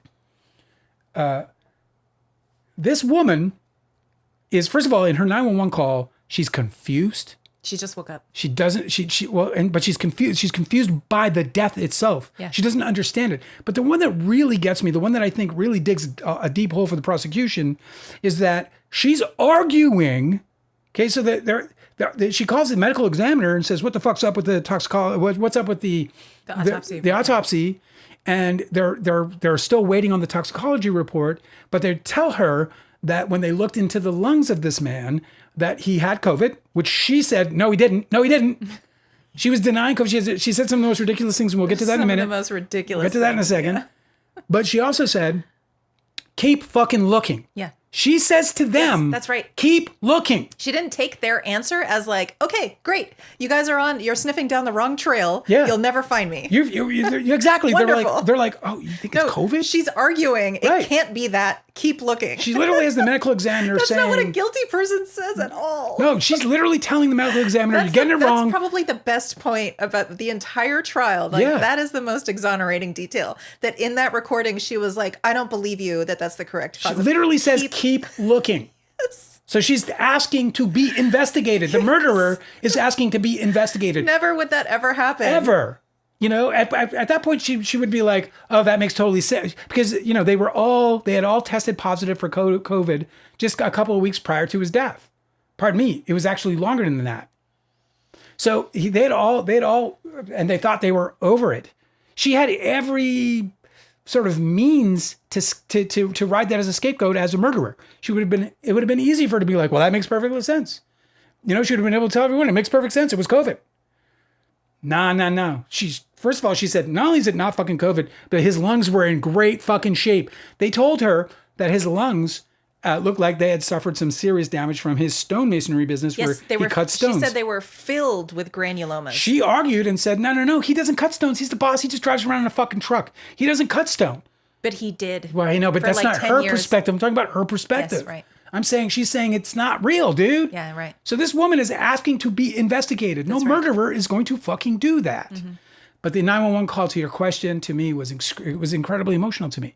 I was in tears. I was in fucking tears. I was battling tears. I thought at the very beginning, I was like, why is she speaking so slowly? Because if you dial 911, you want to get the information of your address out so fast. Yeah. She says it very slowly. I can't explain that. Maybe it's because she's still groggy and doesn't understand what's happening. But then... Shock, bro. Yes, but why she would also you knows speak he's slow? dead. It doesn't the thing is like, they're asking for the address, and she's sitting there in total confusion like, because yellow. she knows he's dead. Yeah. There's no breathing. I know, it's really sad. He's yellow. She's very sure cold. that she is dealing with somebody who has already been deceased, and they're telling her, they're trying to lead her through doing CPR, and she's like, I can't. Like, I understand why you wouldn't want to manipulate the body of your husband when you know that he's passed. So it's super fascinating case. It's really fucking like a little bit ghoulish for people to be doing like liar's analysis on a 911 call when they don't know what people are like under stress. Yeah. You know? No Two Trolls is with us. Oh, it's so good to see everybody. She's on her ride, so she's listening. She can't see all the faces I'm making. Also, Splishness showed up and said, sorry, I'm late. So you guys aren't late. I was really upset about it, Splishness. We're early. I was going to write you up. So we had we had daylight savings time. Is that what it's called? No, daylight savings is when you turn the clock back. What's it called? This is, I don't know, whatever, forward. We're moving up an hour. We got pushed up an hour. Spring forward. And then you fall back in the fall. It's so stupid. Yeah. Anyway, so we were early. If you guys don't have the same time zone changes that we do, the whole thing's so archaic and stupid. Did you get to your farm with a nice sunshiny day today like they wanted you to? Well, that's not what this is for. No. That's for the harvest. They push the clock back to get more daylight. Mm-hmm. Right? Because like in the sun, as we move towards the diminishing light, they move the clock back so they can have more daylight to help the farmers. This isn't to help the farmers. This is the farmers getting reloaded at the same time. Now they get to get up a little early. Whatever. It's the stupidest fucking thing ever. Sense. Hey, listen, guys. For those of you who are here for the beginning of this live, I whined like a little baby about this guy did this video on Tobey Maguire. He features me and he features, or my interview at least, in with the New York Post. I'm pretty upset about it. I'm pretty upset about him and the job he did. But if you guys want to see it, I'm going to put it in the... at least he's calling Tobey Maguire a piece of shit because he is one. Yeah, so if you guys want to watch this video, I am going to put a link in the show notes for you guys. I'm gonna call it the Tobey Hit Piece. I'll call it the Tobey Hit Piece, and you guys can check it out if you want. It's a well produced video. It's it'll drive you a little crazy, really, if you know. A scientist says, "Hey Dale. Hey. Did you see that Melissa Nathan's former, at least that's what she claimed in her deposition, they still managed to get a smear site, that they were found guilty on all counts?" For what? I don't know. Tell me what that is, and I'll go look at it right now. I did not see that. No, the answer is no. This guy has 2.4 million subscribers. Well, we're almost there. Right behind you, bud. Right behind you, buddy. All right, let me... and by the way, if you guys think I'm a little snippy or ornery today, I am. I'm not my usual self. Splishness said last night, my husband and I were talking about daylight savings, and I was like, nobody farms anymore. Yeah, nobody fucking farms. Who is this for? And he says, well, I guess some people still do farm, but they have lights now. No, they don't. Yeah, they don't farm in the dark. That's the point. They farm 24 hours a day. They irrigate at night most of the time now. It's so frustrating that we have to live archaically. So British Columbia, as I said, this is their last forward. Yeah. That's it. They're staying. Their clocks are stayed. Well, Manitoba, the province I'm from, they immediately, like voters and whatever other government officials are to the premier, it's our version of governor. They're like, yo, bro, let's do this shit. And he's like, not just yet. Why? Why? They've been doing that here for years. For years, they've had it. It's like the metric system. I know. Stop already. Hanada's here with us. Hanada's asking, who's Snippy and why? I'm snippy because I'm so snippy. I'm so fucking disappointed. This guy Shake it off. This guy did a hit piece on Tobey Maguire, in which he does a substantial little feature on Don's Plum and Tobey's, and he just doesn't reach out to me. Fills the piece with a bunch of fucking nonsense that isn't true. And it's just really annoying. Even though, it's accurate to the extent at least that Tobey Maguire is a complete fucking evil douchebag. It still doesn't reflect the story behind Don's Plum accurately at all. I mean, it's laughably bad, actually. So I'm really grumpy about it because I worked so hard to write a book to try and clarify things so that people like him could fucking learn something. And I just feel stuck in the mud. I just feel like I feel defeated by it. It's just, it's just exhausting. I mean, this book has been out for almost 2 fucking years. And this guy and everybody else, it's another guy. There was another article last week, I think it was. Yeah, last week. And then I tried to follow that guy on LinkedIn to fucking be like, bro, because he just did another thing and it was all the same. Oh, Purdue, they call me the director. I'm not the fucking director. They say, this guy says we lost our lawsuit. We didn't fucking lose any lawsuit. It's just so absolutely fucking horrible and irritating. And so, yeah, as you can see, I'm really agitated by it. Well, do you want to talk about this, or would you like to talk about the news? I'm just giving people for warning. All right, here it is. It's Tobey. Oh. So, do you remember when I told you about the Alexander brothers? This is what's happening in the chat. Okay. I'm trying to catch you up with the breaking news, okay? Yeah, I'm right here with you. Okay, so Melissa Nathan was... some of her clients were the Alexander brothers, okay? It's like 3 brothers who have since been charged with sex trafficking in federal court, okay? Yeah. Melissa Nathan did work for them where she created a smear website smearing one of their victims, which is absolutely fucking heinous thing to do because she is alleging that she was a victim of really heinous sex crimes, okay? Right. Uh-huh. Like violence. It's horrible. Right. So she... Fuck. Melissa Nathan's such a fucking gem, dude. She is. So nuts. Anyway, they are also in the Epstein files, the Alexander brothers. Yeah. Melissa Nathan is also mentioned in the Epstein files. No, she worked for him. Okay, so they have just been found guilty on all of their federal charges of sex trafficking. I don't know if all of them. Actually, I should be specific. Let's go. They have been convicted of federal sex let me look it up. What's it called? How would I look this up? Alexander Brothers. It's like breaking news, so you'll see it. I'm breaking news. I'm breaking the news. I'm breaking the fucking news. Anyway, Alexander Brothers found guilty on all counts of sex trafficking trial. This is so. How What is we the connection? Do it. What is the connection to Melissa Nathan? Yeah, Nathan. She was they were clients of hers. She just works with the best of the best. Yep. She's like Donald Trump, bro. The best of the best. I know. She's really created a niche in the market for trying to smear victims. What god awful human being can I represent next? Yeah. So she created a smear website against one of their accusers. Oh, this one. Okay, I know this case then. Yeah. Mm-hmm. So Orrin and Alon and Ty Alexander convicted in New York after being accused of raping dozens of women. 3 brothers, including 2 of the nation's most successful luxury real estate brokers, were convicted of sex trafficking charges on Monday after a 5-week trial over accusations that they used drugs to force to rape scores of women that they had dazzled with their wealth and opulent. Oh, opulent! Remember Raccoon, where Angela caught me off guard and said, "Give me your significations for Venus." And I was like, I'm not ready for this because I just wasn't. Today you came up with a bunch. Yeah, this morning I was like making breakfast and I went, opulent is probably one of the best. And I've never actually heard anyone use it before. So you heard it first, right here, opulence. Anyway, opulent lifestyle. The verdict came in after 11 women testified that they were sexually assaulted by one or more of the brothers. Twins Orrin and Alan Alexander, 38 and 39. The women described the attacks that occurred after they were invited into blah, blah, blah. So how many charges? A Scientist has provided it. 10 sex trafficking counts. So they're going to jail for the rest of their lives. All 3 brothers were found guilty. They're going to jail for the rest of their lives. Goodbye. The women, now 40, said they sued Tal Alexander last year, even though she will never need their money.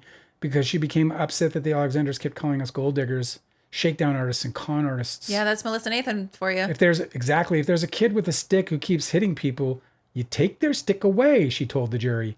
Money is their stick, so you take it away so they can't hurt people anymore. Well, that's well done. Well, congratulations, Melissa Nathan. You fucking piece of shit. I can't stand that woman, bro. Can't stand that woman. She's responsible for making the world worse for people. Like there's a few people you can point to where you're like, oh yeah, you're actually like an evildoer. She is an that evildoer. we all suffer from the effects of your evil doing. Yeah. And she's fucking one of them, man. I can't believe it. Okay. All right. Should we segue? The Tobey Hit Piece is up if you guys want to watch it. It's intriguing, and you can watch me screaming to. You can watch Alan, because it's Alan who comes out in that interview in a big way. Not really, I guess. I thought I did good in that interview. All right, listen. Yeah, we should segue. Let's get to this is Jennifer Abel, also known as Jen Abel. Maybe it's not Jennifer. She goes by Jen. Jen Abel, guys. We're gonna read Jen Abel. The chat's good. You're all good with the chat. Yeah. Everybody's just sharing this. It's good to see you guys, man. Kind of had a rough weekend, and I was really looking forward to seeing you guys. And when we had such a slow start, I got even grumpier. Yeah, because we didn't know that we were here an hour early because it's stupid daylight saving time is so stupid. Like, I don't mind that we're a small channel. I just hate when we're like, I don't hate, but it's just always like, oh man, there's like, and I'll work my ass off for one of you. I don't need any more than one, but I'd like a lot more, to do this for, it's a lot of work. All right, people. Okay, so we can probably get through. I have like a bunch of documents, and a bunch of them have like single pages. So I'm going to spend a little bit of time going between one and the other. However, it doesn't accumulate to very many pages. So I think we could probably do this in 2 days. This is what I've been given, just little snippets of the deposition testimony of Jen Abel. Okay. Yeah, let's hear it. Okay, first question that I can see is page 27. What are strategic partnerships? Jen Abel says, I would say my definition of a strategic partnership is when a client is coming out with a product or is an ambassador of an organization or clothing company, just to be specific, that would be a strategic partnership. And I would work on behalf of my client to handle the communications surrounding that partnership. The attorney says, okay, thank you, Miss Abel. Let's say from the August 1st, 2024 through, let's call it the end of September 2024. So the whole premiere period, okay? Okay. That period of time. So we're specific about the time period we're talking about here. At some point during that period of time, RWA launched. Is that right? Jen Abel says in September. The attorney says in September. Jen Abel says, so you have to be specific, yes? So you have to be specific, yes. And the attorney says, okay, so let's just say whenever, do you know the date in September it launched? She says September 1st. I don't get to see the answer to this question, but the next question is from September 1st through the end of 2024, then did RWA have any other employees or staff besides yourself? And I don't know what the answer to that is. Hanada said, Dale, wait till you see her smirk. Melissa Nathans, you'll hate her more. Yeah. Where do I find the smirk? You're like, let me at it. Show me the smirk. Send me a link. Show me the smirk. I want to hate her more. Wow, Angela, that was some Angela Lansbury shit you just dropped. I am not a good singer, and there was like a period in my life where I just wouldn't sing, and now I'm like, I'm just gonna sing anyway, even though I suck at it. Okay.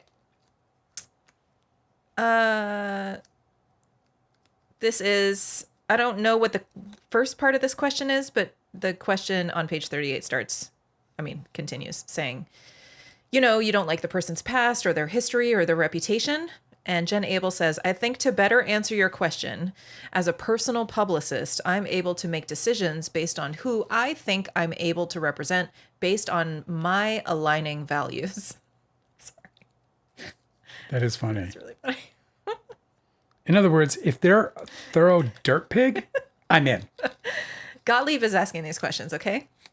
So Gottlieb says, okay, do you typically do like a background investigation or look into your clients when you have new opportunities presented to you? And she says, I think the extent of my ability to do a background investigation is to Google. I'm sure I've done that in the past. Gottlieb says, okay, when did you first meet Justin Baldoni? She says, in 2020. What were the circumstances in which you met him? She says, I became his publicist and started running his account. How did that come about? She says, when I was employed at JonesWorks, I was hired to oversee the entire talent and entertainment department, and he was a talent client at the time. Question. Okay, do you remember when in 2020 this was? Jen Abel says, I believe I was hired at the end of July 2020. So it would have been sometime around that time period. Wow. So she was interviewing during wow. Question. And were you introduced to Mr. Baldoni through someone at JonesWorks, or how did that come about? And she says, I'm trying to remember. I apologize.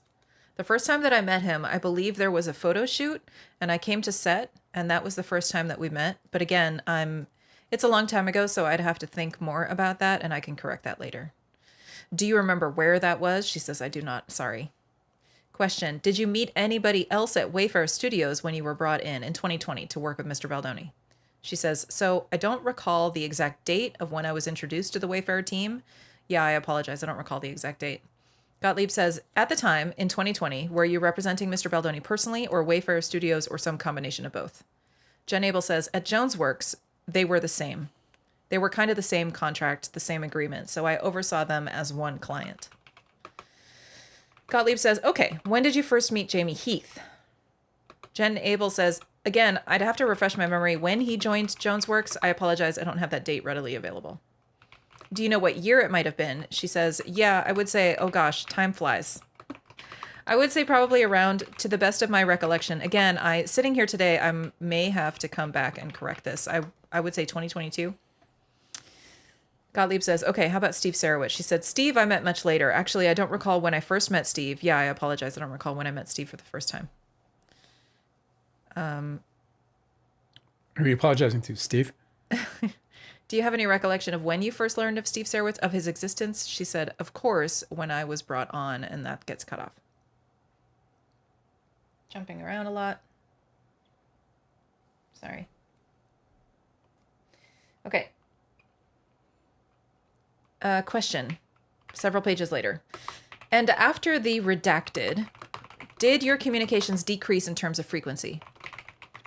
Keep going, don't worry. And Jen Abel says, no, because the redacted was ongoing. There was multiple cities, so our communications continued. The redacted? Yeah. Because of the flying circus. Pizzagate? Because of Pizzagate. That's actually a fucking thing, dude. Those people were right. It is, yeah. Holy fuck. That sounded like the stupidest, dumbest thing to ever believe, and you're like, oh my God. And it's for real. That's the worst. Thanks, Melissa Nathan, for covering that up for so long. Okay. Impossible. Question. And were these communications just between the two of you? Again, I don't know what the context of this is. Jen Abel answers, not always, no. I had a team of, let's see, on that account, probably around 4 to 5 people who were privy to the majority of those conversations. Question, would you say you communicated with her more frequently? Well, strike that. How did you communicate with Miss Nathan?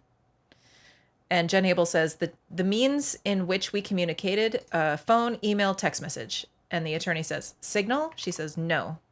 Have you ever communicated with Miss Nathan on Signal? Jen Abel says, following this litigation, yes. For this litigation, yes. Question, prior to this litigation, had you communicated with Miss Nathan on Signal? She says, I don't recall. I know that there was conversations of starting Signal. I wasn't using it at the time. I was being asked to download it. I'd have to, she stutters. I'd have to go through either documents or maybe my memory could be recollected later when I actually downloaded Signal and we started communicating. Question, who asked you to download Signal? She says, so I had, and this gets, Brian Friedman interrupts, says, I would instruct you not to answer. She says, sure. Friedman continues, to the extent this invades the attorney-client privilege. But I don't know if that's a typo or what. Jen Abel says, well, initially, Stephanie Jones asked me to download Signal. She used it frequently, and we were working together with a client who primarily used Signal. And then after that client terminated us, I had deactivated the app because I didn't use it for anything else. Question. And after that deactivation, up until the time of this lawsuit, did you reactivate Signal? She says, yes. And why was that? Jen Abel says, again, I believe that it would be attorney protected. So that's an interesting answer. Yeah. Why did she start using Signal again? And she's like, well, essentially she's telegraphing that her attorneys told her to. That's so fucked up. Question, when was this? She says, when? August. It would be August. I don't recall when in August. I apologize, but it would be August 2024. Question, an attorney instructed you to download Signal? She said, I don't believe an attorney instructed me to download it initially, but my communications in Signal, this is weird, that's affirmative. I don't believe an attorney, oh, okay, so she's saying negative. I don't believe an attorney instructed me to download it initially, but my communications in Signal are with attorneys. Forgive me, she stutters and like restates. I couldn't tell if she was restating her sentence or if it was continuing. But she says, initially, an attorney did not instruct her to download it, but she did communicate in Signal with attorneys. Question, which attorneys? And Jen Abel says, my attorneys, Brian Friedman et al. Et al? Mm-hmm. Question. And you had Signal communications with Mr. Friedman. This is just a yes or no answer. She says, uh-huh. He says, in August of 2024. That's not a yes or no answer. Mm-hmm. Uh-huh. Uh-huh. In August of 2024, she said, I believe a chain was started. I don't think that there were communications on that chain.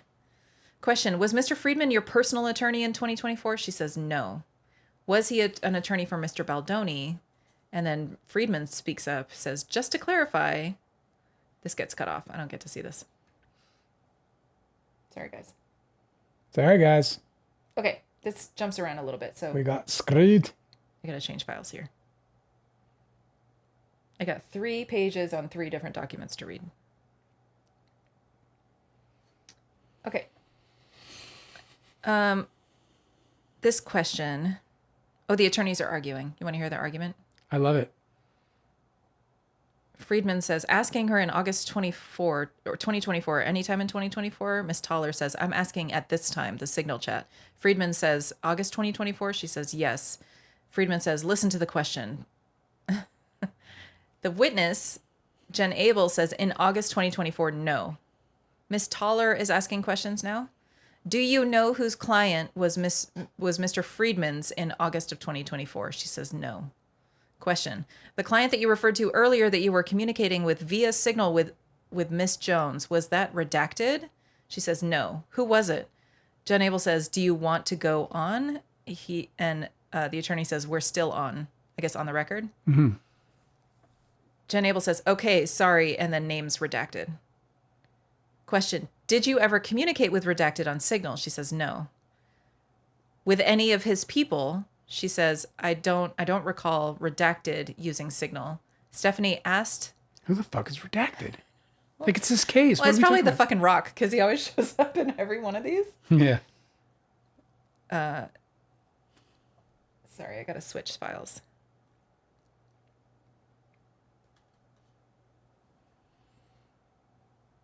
Specifically for our work on behalf of Redacted, I don't recall if I ever used that app for Redacted.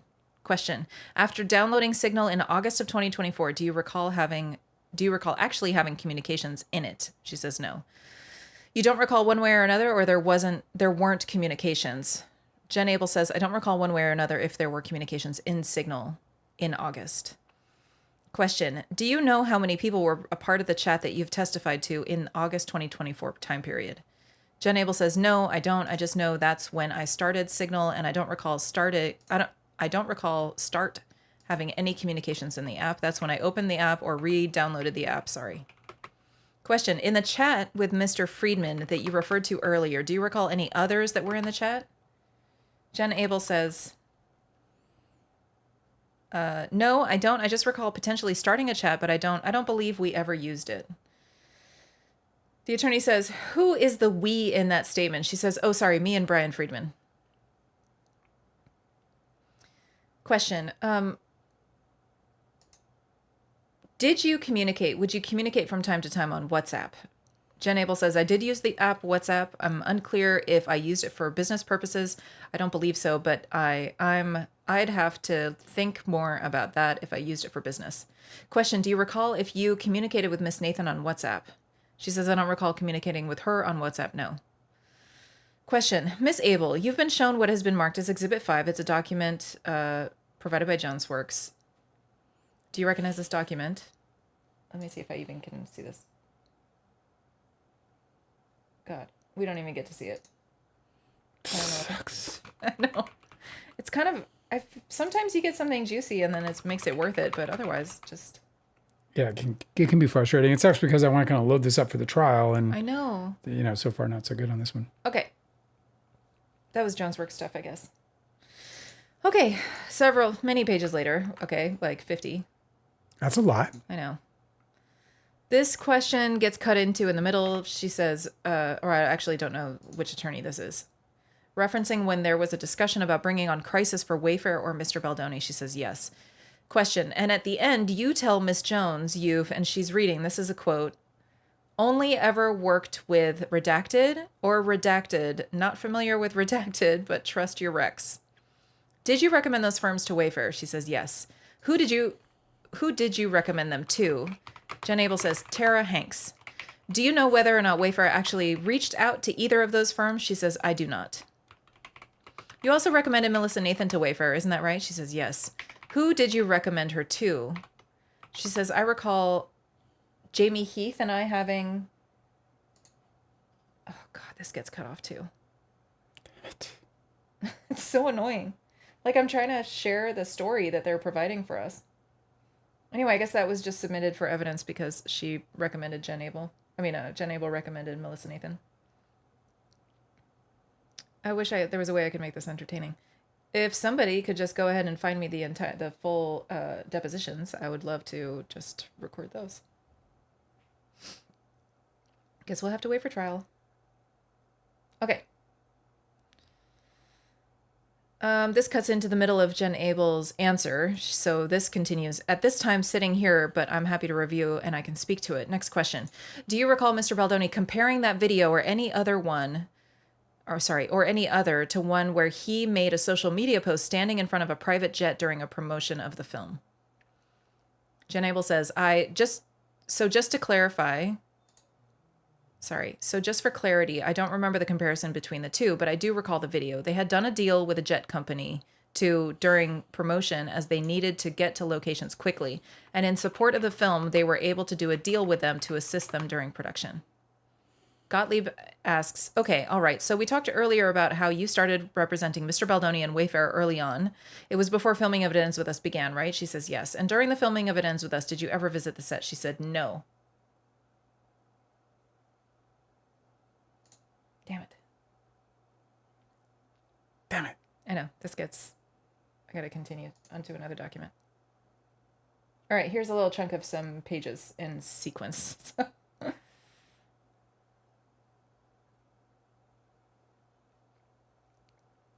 Okay, Gottlieb asks, Exhibit 57 is a document provided by Baldoni. This appears to be a text chain between you, Ms. Jones, Mr. Heath, and Mr. Baldoni on November 10th, 2023. Jen Abel says yes. Gottlieb says, and it starts around 9:53 p.m. and concludes around 10:12 p.m. Is that right? She says yes. And do you recall this conversation? She says, I do.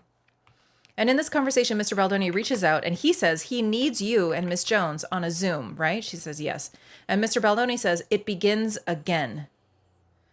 Friedman says, are we missing a page here? And Miss Tostin says, it's this picture of this bear. Gottlieb says, it's missing an image from the production I'll present to you. Mr. Friedman, it's a screenshot of this bear. Friedman says, I have that one here. Gottlieb says, yeah. Friedman says, it's 24. It's an entire page with this reproduced on it. Okay, whatever. Gottlieb says, did you understand Mr. Heath to mean by saying, it begins again? Jen Abel says, at the time, I don't think I really gave that much notice. But now in this context, I assume additional issues. Question, do you see at 10:11 at the bottom of the page, Mr. Heath has forwarded to you a legal letter, a screenshot of a legal letter anyway, that had been received from Miss Lively's lawyer? She says yes. Question, and in it, Miss Lively's lawyer discussed the complaints of our clients and others. She says, uh-huh. And do you see there is an attachment that Mr. Heath had sent at 10:12 p.m.? She says yes. And that attachment is the protections for return to production document. She says, yes. Do you recall receiving these 17 protections for return to production? She says, yes, he texted it to us. That is a huge violation. So she is admitting, I mean, we've seen it in evidence anyway, so it's not like it can be denied. Yeah. But anyway, she's being asked about them sending a protected internal document to the publicist. Yes, he texted it to us. Question, do you recall reviewing them at the time? She says, yes. Did you review all of them? Did you say it's against the law? It's not, I don't know about if it's against the law, but apparently it was an internal document that was not supposed to be shared outside of Wayfair. I understand that they want their publicist to know that there's a conflict, but sending the actual document, I think, was probably, I don't know if it's against the law or what, but it was a violation of some sort of, I don't know. But they're not supposed to. They're not supposed to actually send the document out. They can speak on it. They can have a phone call about it, but that they actually... So what happened was Melissa Nathan ended up sending this document to Jed Wallace. He ended up using it to create talking points. Like Wayfair sent this document about the 17 points, 17 protections for return to production document, and sent it to the publicist so that they could workshop it and figure out how to, craft this smear campaign. How to spin it, yeah. And they could have done that without actually sending the document. Okay. Do you recall receiving these 17 protections for return to production? She said, yes, he texted it to us. Question, do you recall receiving them at the time? She says, yes. Did you review all of them? Jen Abel says, we had a phone call and we talked through these. Question, and in fact, there came other points in time later on in the timeline when you talked about these points with Mr. Heath and Mr. Baldoni, right? Jen Abel says, you're going to have to be a little bit more specific. Question, this wasn't the last time. November 10th, 2023 was not the last time you looked at the 17-point list, right? She said, correct. Question, eventually, you all devised sort of responses or points to address these should they ever become public, right? She says, I believe we put, and that gets cut off. This is like 30, 40 pages later, okay? Yes. It's a lot of pages later. Gottlieb is asking, this question gets cut off, but the tail end of it is your belief that the person could bury Miss Lively. Your belief that that person could bury Miss Lively. Jen Abel says no. Gottlieb says, you sure? Jen Abel says yes. Question. Miss Abel, yesterday you testified that at some point in August of I like the way you started that. Miss Abel. Well, that's how I'm delivering it. He might have been very, very courteous about it. Miss Abel, I don't know. Miss Abel. Go ahead. That was funny. Yesterday you testified that in some point in August of 2017 you were added to a Signal chat. Is that right? God, why are they talking about Signal chats again? Oh my God. Because they're trying to find evidence. This is a part of discovery. She says, sorry, what was the date? He said at some point in, did I say 2017? The stenographer is like, yeah. Oops. Gottlieb says, in August of 2024, you were added to... Where the fuck is this guy? I don't know. He's an 2017. Gottlieb tripped up. It's good to see. I was a young man. It's really good to see like lawyers at the top of their game screw up in very, very relatable ways because you're like, yes, I got what it takes. Okay. Gottlieb says, in August of 2024, you were added to a Signal chat with a few people. Is that right? She says, I believe I testified that I think I was around that time frame. I don't think there was any content in that text chain. Gottlieb says, okay. And hold on just a second. Who was on that text chain to the best of your recollection? Jen Abel says, I believe it was, I'd have to go back and refresh my memory. Gottlieb says, okay, you're not sure as you sit here today? She says, I'm not sure. Question, is it fair to say that you didn't use Signal very often? She says, correct. Question, you didn't open the app very much. It wasn't something you used on a regular daily basis. Is that your testimony? She says, I believe my testimony yesterday was I had to re-download it because the only time that I used it was when Stephanie introduced me to the app for use on another client and I had deleted it. Gottlieb says, you had deleted it. In August of 2024, at some point you reinstalled the app. She says, I recall doing so, yes. Question, and you are on the text chain that you don't remember who was on it and you don't remember really what was sent or not sent? She says, correct. This is so boring. Question, did you ever send a message on Signal in August of 2024 to the best of your recollection? She says, I don't recall. And the thing about that is, so this attorney is saying, and the thing about that is we'll never know, right? Because Signal is an ephemeral messaging platform. An objection from Friedman. Gottlieb says, do you know what an ephemeral messaging platform is? She says, Jen Abel says, I know the definition of ephemeral messaging, yes. Gottlieb says, the messages delete after a certain period of time if you have the settings set a certain way, right? I said I knew. Jen Abel says, that is my understanding of how it works. Gottlieb says, sorry, that's why some people like to use Signal, right? She says, sure. Mr. Gottlieb says, because messages delete and therefore there's perceived privacy in these communications. And she says, objection from Friedman. She says, amongst other reasons, yes. Gottlieb says, security reasons? She says, yes. Question, are you aware that Mr. Wallace was communicating with your colleagues or colleagues at TAG or others at Wayfair using the Signal platform in August of 2024? She says, I don't recall if I was aware at the time, but I have become aware of that since then. Okay. And what did you become aware of? Jen Abel says, the usage of Signal amongst Jed Wallace and other people. Okay, let's look at Exhibit 62. Let me see if I have this. Okay, this gets cut off. He says about exhibit a text chain between you and Stephanie Jones on June 17th, 2024. Previously, I asked you if you had recommended the retention of any other individuals in this case because they could bury Miss Lively. Why does that get cut off? Why do I not? Oh my God. What is that about? You don't understand. I need it.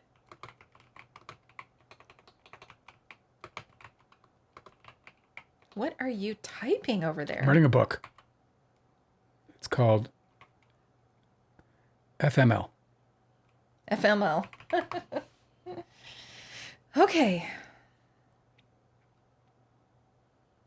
Ms. Toller is asking, do you believe that any security measures were circumvented in accessing your iCloud? She says, I'm not sure, sorry. In your counterclaims, you assert or allege that you were ordered to provide your passcode to your company iPhone. Who ordered you to provide your passcode? She says, Gordon Duran, Stephanie's chief of staff. Question, what did he say? Answer, after I had clarified to both him and the lawyer who was present that if I were to leave, that they would release the number back to me if I were to go directly to Verizon, which would then render the cell phone inactive. I had specified to the lawyer who was there that it was also my personal phone. The videographer says somebody's from Liner's office. Is that a phone call or something? Whatever. Jen Abel says, so as I said before, it was communicated to me after I said, for clarity, it was agreed that my personal cell phone number would be released back to me, which would render the phone inactive. I clarified with the lawyer who was present that it was my personal cell phone, that I had private stuff on there, and Gordon says, yes, right? And looked at the lawyer, and the lawyer said, yes, that's fine. It would render that phone inactive. And so I said, okay. I handed it over, and as I was walking out, Gordon says, we need your passcode. Question, what would happen if you didn't provide your passcode? Jen Abel says, I don't know. It was my assumption in the context of that conversation that they needed the passcode in order to release the phone back to me. Ms. Toller says, you provided your passcode, correct? She says, yes. You didn't ask, oh, can I not give you my passcode? I don't want you to give you my passcode, anything like that. She says, I wasn't given a choice. Hey, Dale. Yeah. Do you have an idea why none of this is any fun? Is interesting in this case? Considering who they're talking to? Why? I was expecting juicy fucking, really like. Did I look in the wrong place? Like, am I like not in the right? But like, so far, this is documents dump. So far I'm like fucking snooze fest, bro. Like, this sucks. It's like I don't want to read all this for nothing. Well, we're very thorough. I know, but like, certainly they're going to talk about something. Okay, here we go. Finally, my prayers have been answered. Okay, stay with me. Here's a quote that the attorney is reading for Jen Abel, okay? I don't get the context of this because it's at the top of the page and it's cut off. Yeah. The quote from Jen Abel.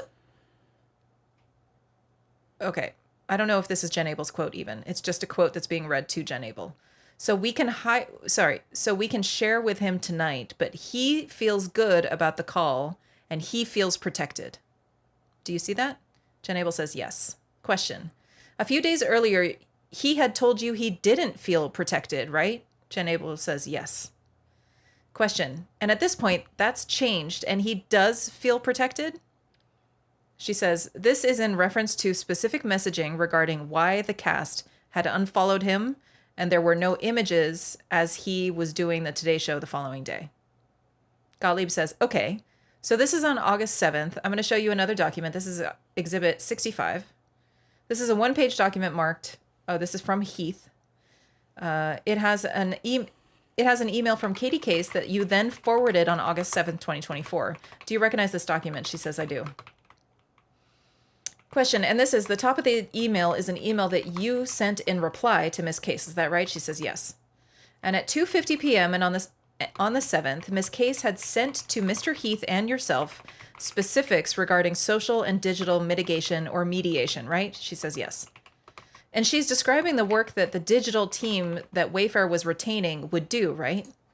Jen Abel says, yes, this looks like a list of their capabilities. Gottlieb says, you see at the top they're discussing, you have a question about the amount of the fee, and then you have a reference to what we discussed with Melissa Nathan earlier regarding social manipulation. Do you see that? She says, yes. And then you say, and they're reading from the document, from the separate team based in Hawaii. Do you see that?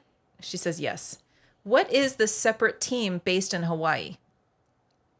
Jen Abel says, I don't mean to laugh, but we've discussed this and it was either a misunderstanding on my side or I misheard, but I had a conversation with Melissa regarding a digital team that she had worked with, and it was my understanding that they were based in Hawaii. Question. Okay. Did you later come to learn that there was no team based in Hawaii? She said, yes. Question. Was there a separate team? She said, yes. Question. And that separate team, not in Hawaii, was something that you had discussed regarding social manipulation? Do you see that? She says, yes. Who was the separate team?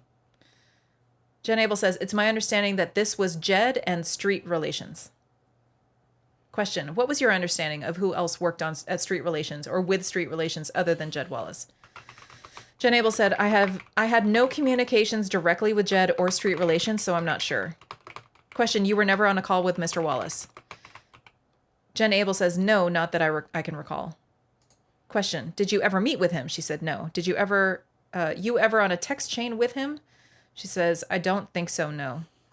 Was it your impression that the specific efforts that are described in the bullet points in Miss Case's email were services that Mr. Wallace's team was capable of performing? That gets objections. Jen Abel says, yes, as I said earlier, it was my understanding this is a list of their capabilities. Gottlieb says, did you think at the time that this was all puffery? Puffery. She said, explain what you mean by puffery. And that gets fucking cut off. Okay, because remember, puffery was Jed Wallace's explanation for why he couldn't... He was telling the lawyers that he didn't actually do what he promised he was going to do. And they were like, well, why did you promise it? He was like, it was all puffery. Like he was just trying to get the job. He just lied. What are you doing? I told you I'm writing a book. FML. You're going to be editing it. Can you hang out with me? I am. I'm right here. Just taking care of business, bro. Okay. Several pages later, the witness answers a question I can't see, but she goes... Jen Abel says, no, I believe that was a continuation of the recommendation that was requested earlier. And I had clearly I asked for Melissa's opinion. I don't think that was and Gottlieb said, Miss Abel? She says, yes. Gottlieb says, you say at 10:32 p.m. in response to Miss Nathan saying, can you please hire a lawyer? You say, and he's reading the quote, he needs to. He has one, but he needs a litigator. Jen Abel says, right, but I don't think that was the impetus. I'm sorry. I'm just trying to respond to your question. Gottlieb says, okay, all I'm asking is, following your learning about the request to put out a statement, you and Miss Nathan immediately say that your client, Mr. Baldoni and Wayfair, needs to hire a litigator. You both agree on that, right? She says, yeah. Okay.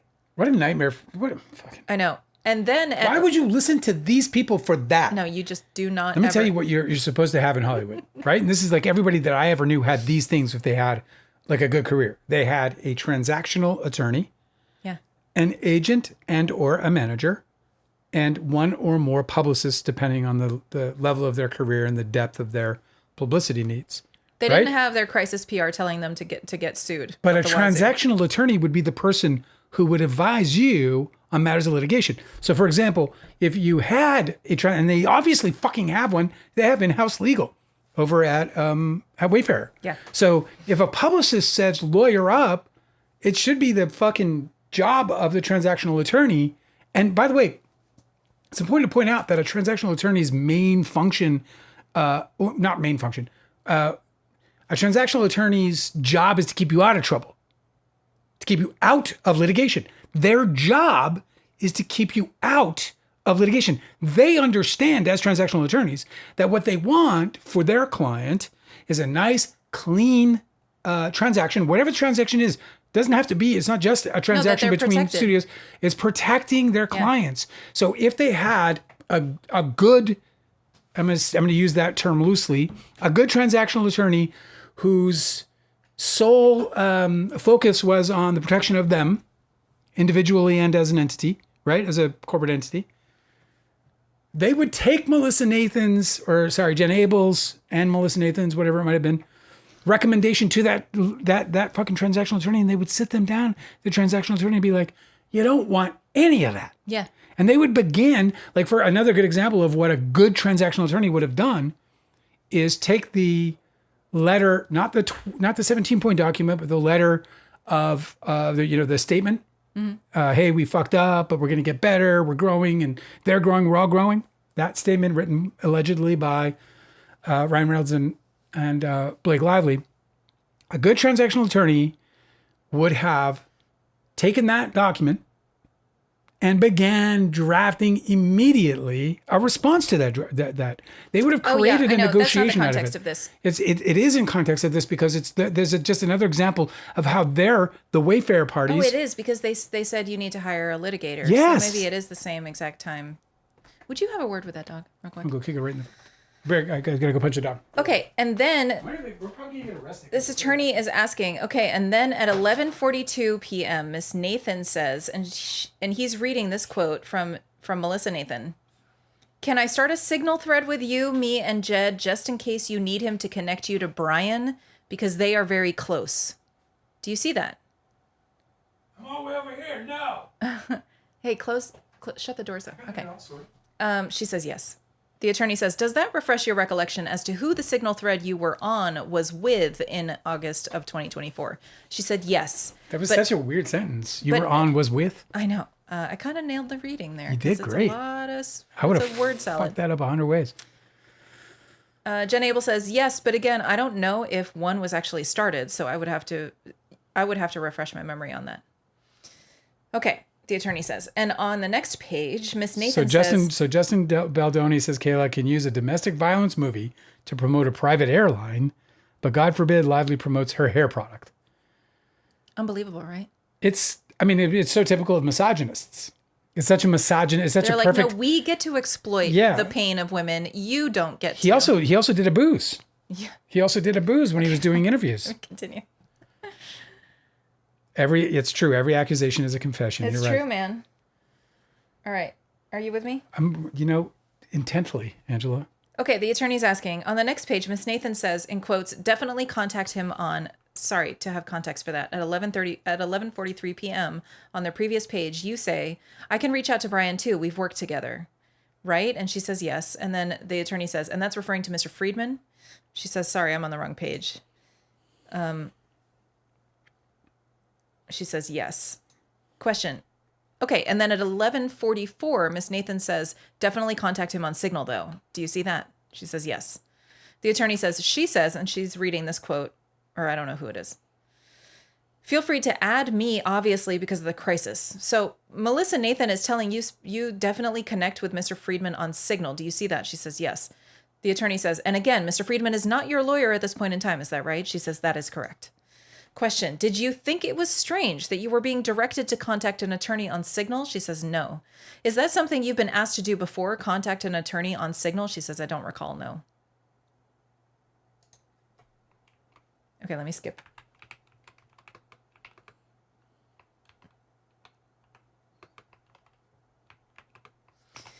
Okay, several pages later. This is actually just 2 pages later, actually. Gottlieb says, all I'm asking, Miss Abel, is you didn't tell anyone, don't look at my Signal messages, right? She says, no. Gottlieb says, okay, so if you had them, presumably, and they were responsive, they would have been produced to us, right? She says, I believe so, yes. Gottlieb says, and again, Signal is a messaging platform where messages delete after a certain period of time, right? She says, yes. Gottlieb says, handing you what's been marked as Exhibit 70. This is a document provided by JonesWorks. And Miss Abel, I'm going to ask you about the questions, starting with messages. This gets cut off. I don't get to see the rest of that. This next part is 22 pages later. Question. Do you know, for example, whether your RWA email account deletes information after a certain period of time? She says, I do not know. RWA? Yes, that's her PR firm. Oh. Question. Did you ever at any point go check whether the RWA account has an auto delete feature on it? She says, I don't believe it does, but I did not specifically check. Question. Did you ever receive an instruction to discontinue any deletion, auto deletion functions that might exist on your accounts? Friedman. Objection. I will instruct you not to answer as to any communications you had with counsel. Other than counsel, did you get an instruction from someone? Jen Abel says no. It's just so bad that he's communicating with anybody on Signal. Okay. Yeah. Whatever. Gottlieb says, did you come to understand at any time, Miss Abel, that you had an obligation to preserve documents related to the dispute between Miss Lively and Mr. Baldoni? Brian Friedman speaks up. Same instruction, as it will invade the attorney-client privilege. So even if you're going to say yes to that, that's going to invade the attorney-client privilege. So you're not going to. I'm going to instruct her not to answer. Gottlieb says, about the simple fact of whether she knew she was required to preserve documents? Brian Friedman says, yeah, because the simple fact is revealing the actual privileged communication. No, you're abstracting. Gottlieb says, okay. Yeah, you're abstracting. Gottlieb says, so are you going to follow your counsel's instructions? He says, yes, I'm going to follow my counsel's instructions. He says, okay. Other than the Signal thread that we talked about earlier in August, between August and December of 2024, can you think of any other Signal thread or Signal communications that you sent or received to anyone about anything? She says, not that I can recall, no. Okay, have you had Signal communication since December of 2024? She said, December 2024 until now? He says, yes. She says, yes. And how many different Signal chains or threads do you have going on at any one time now? She says, I don't recall. I don't know. Have those Signal communications included communications about the issues in this case? She says, to clarify, I have with my attorneys. Gottlieb says, okay, have any of those communications been about the press? She says, I don't recall. Have any communications with Mr. Wallace on Signal at any time from December 2024 to the present? She says, with inclusion of my attorneys, she's... but that wouldn't be privileged. I know. Gottlieb says, so the answer is yes? She says, yes, with inclusion of my attorneys. He says, okay. That's not privileged. Have you communicated with Mr. Wallace outside of any threads, including your attorney? She says, not that I recall. Well, how can... Does Freeman represent Wallace as well? Fucking maybe. I don't know. See, this is the whole racket, you know? This is the racket. That's the fucking racket. Blanket privilege. I'll fucking rep everybody so that the entire conversation... you can all conspire in your little crime. Yeah, we can collude and conspire and do it all under the auspices of privilege. Question.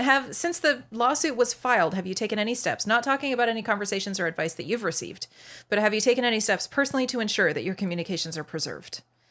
Brian Friedman speaks up. Other than what you've learned from counsel, you can answer if you've taken steps outside of what we discussed. God, shut up already, bro. Jen Abel says, I've produced documents as requested.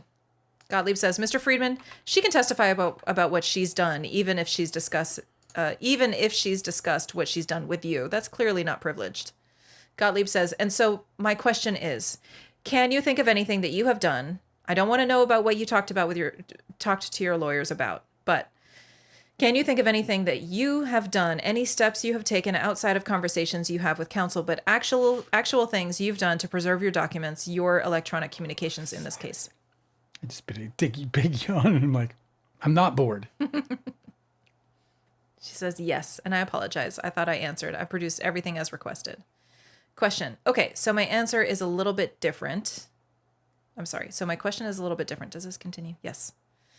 The attorney says, okay, so my question is a little bit different. So I understand you're saying you produced what you found. My question is, at any point in time, do you have a recollection of taking steps to ensure that nothing would be deleted? No auto-delete functions would be on. No messages would expire from a set period of time or the like. Anything like that? Brian Friedman speaks up, says, same instruction as to attorney-client privilege. If you can answer it outside of that, you can answer it. Jen Abel says, yeah, I don't think I can answer it. Gottlieb says, are you aware that you have produced 4 signal communications to us in this case? Brian Friedman says, again, if you are aware of it based on something you learned from counsel, I would like you not to provide that information. If you're aware of it some other way, you can answer. Jen Abel says, I'm not aware of it any other way. Of course you're not. Gottlieb says, do you know that there are signal communications that you have been copied on that have been produced to us in this case that you have not produced to us in this case? She says, no. Did you have signal communications with Sage Steele in early January of 2025? She says, I don't recall by signal. Question, but you had some communications that you recall with Sage Steele in early January 2025? Jen Abel says, yes, I recall Sage had reached out to us. This case personally resonated with her. Oh my God, that is such a lie. I mean, maybe it resonated with her, but we have like all of the evidence of them like workshopping it back and forth. Okay. Yes, I recall Sage had reached out to us. This case personally resonated with her. I believe she had a brother who was falsely accused, and she expressed interest in wanting to support in our defense. Question, and do you know that you had signal communications with Ms. Coslow and Ms. Nathan in January of 2025 that did not include your attorneys? Jen Abel says, in January, I don't recall. Gottlieb says, okay, but your testimony is you've produced to us everything that can be found in your phone that was responsive to our request, right? And that is cut off. Okay, I have one single page left to share with you. Then we'll do some chat. And that is the end of what I have. I'm going to keep looking because I feel like... You mean that'd be the whole deposition? I'm going to look back at the court website and then also in my files. Because it seems desperately lacking. It is really, like, I'm sure... She's not even talking to the texts. I'm sure they quoted her a lot more. Well, and they also have to remember the fucking texts, the talking shit about Baldoni. I mean, all that stuff is obviously some kind of curious. So yeah, we'll snoop around. Hopefully we'll find some more. Okay, here's the last page. The attorney is reading quotes. Here's a quote, wasn't his story. And the attorney clarifies, meaning James. And then they're reading this quote. No, it's not his name. Fuck, ours is way better. Do you see that? She says, yes. Meaning, the attorney says, meaning our story that Miss Nathan is communicating? Jen Abel says, again, it could be one that she contributed to, meaning we were getting incoming commentary, asking for commentary. We were balancing stories left and right. Question, you really were not told that Tag was placing a story with the Daily Mail? Jen Abel says, no, I was not. You're a liar. And actually, I would like to add to that not only were we not told, we were given explicit instructions from our client to not place any story that was negative about Blake or otherwise. That's a lie. Our main focus She's perjuring herself right there. Our main focus was to mitigate the negative press that was breaking organically from the press tour. That's a lie. We know about the Hollywood Reporter. That is a lie. Well, not necessarily that. It might not be a lie that Justin Baldoni might have said that. He might have said, don't do this. But they did it. Organically. This next question, I don't see the answer. I asked, by the way, I don't know who it was. I just communicated with them. I think it was it All Scientists? Somebody said that there is, I don't know, some kind of communication or something out there that, what was it now?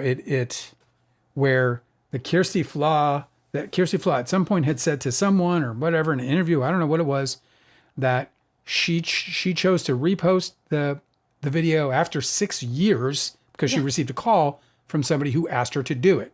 Then she later retracted that statement. Oh. So I've asked whoever it was just now, that was one of the typing things I was doing, is to send us information about that so that we can try and track that down, because I've not been able to find that. And I've searched rather vigorously and I can't find anything.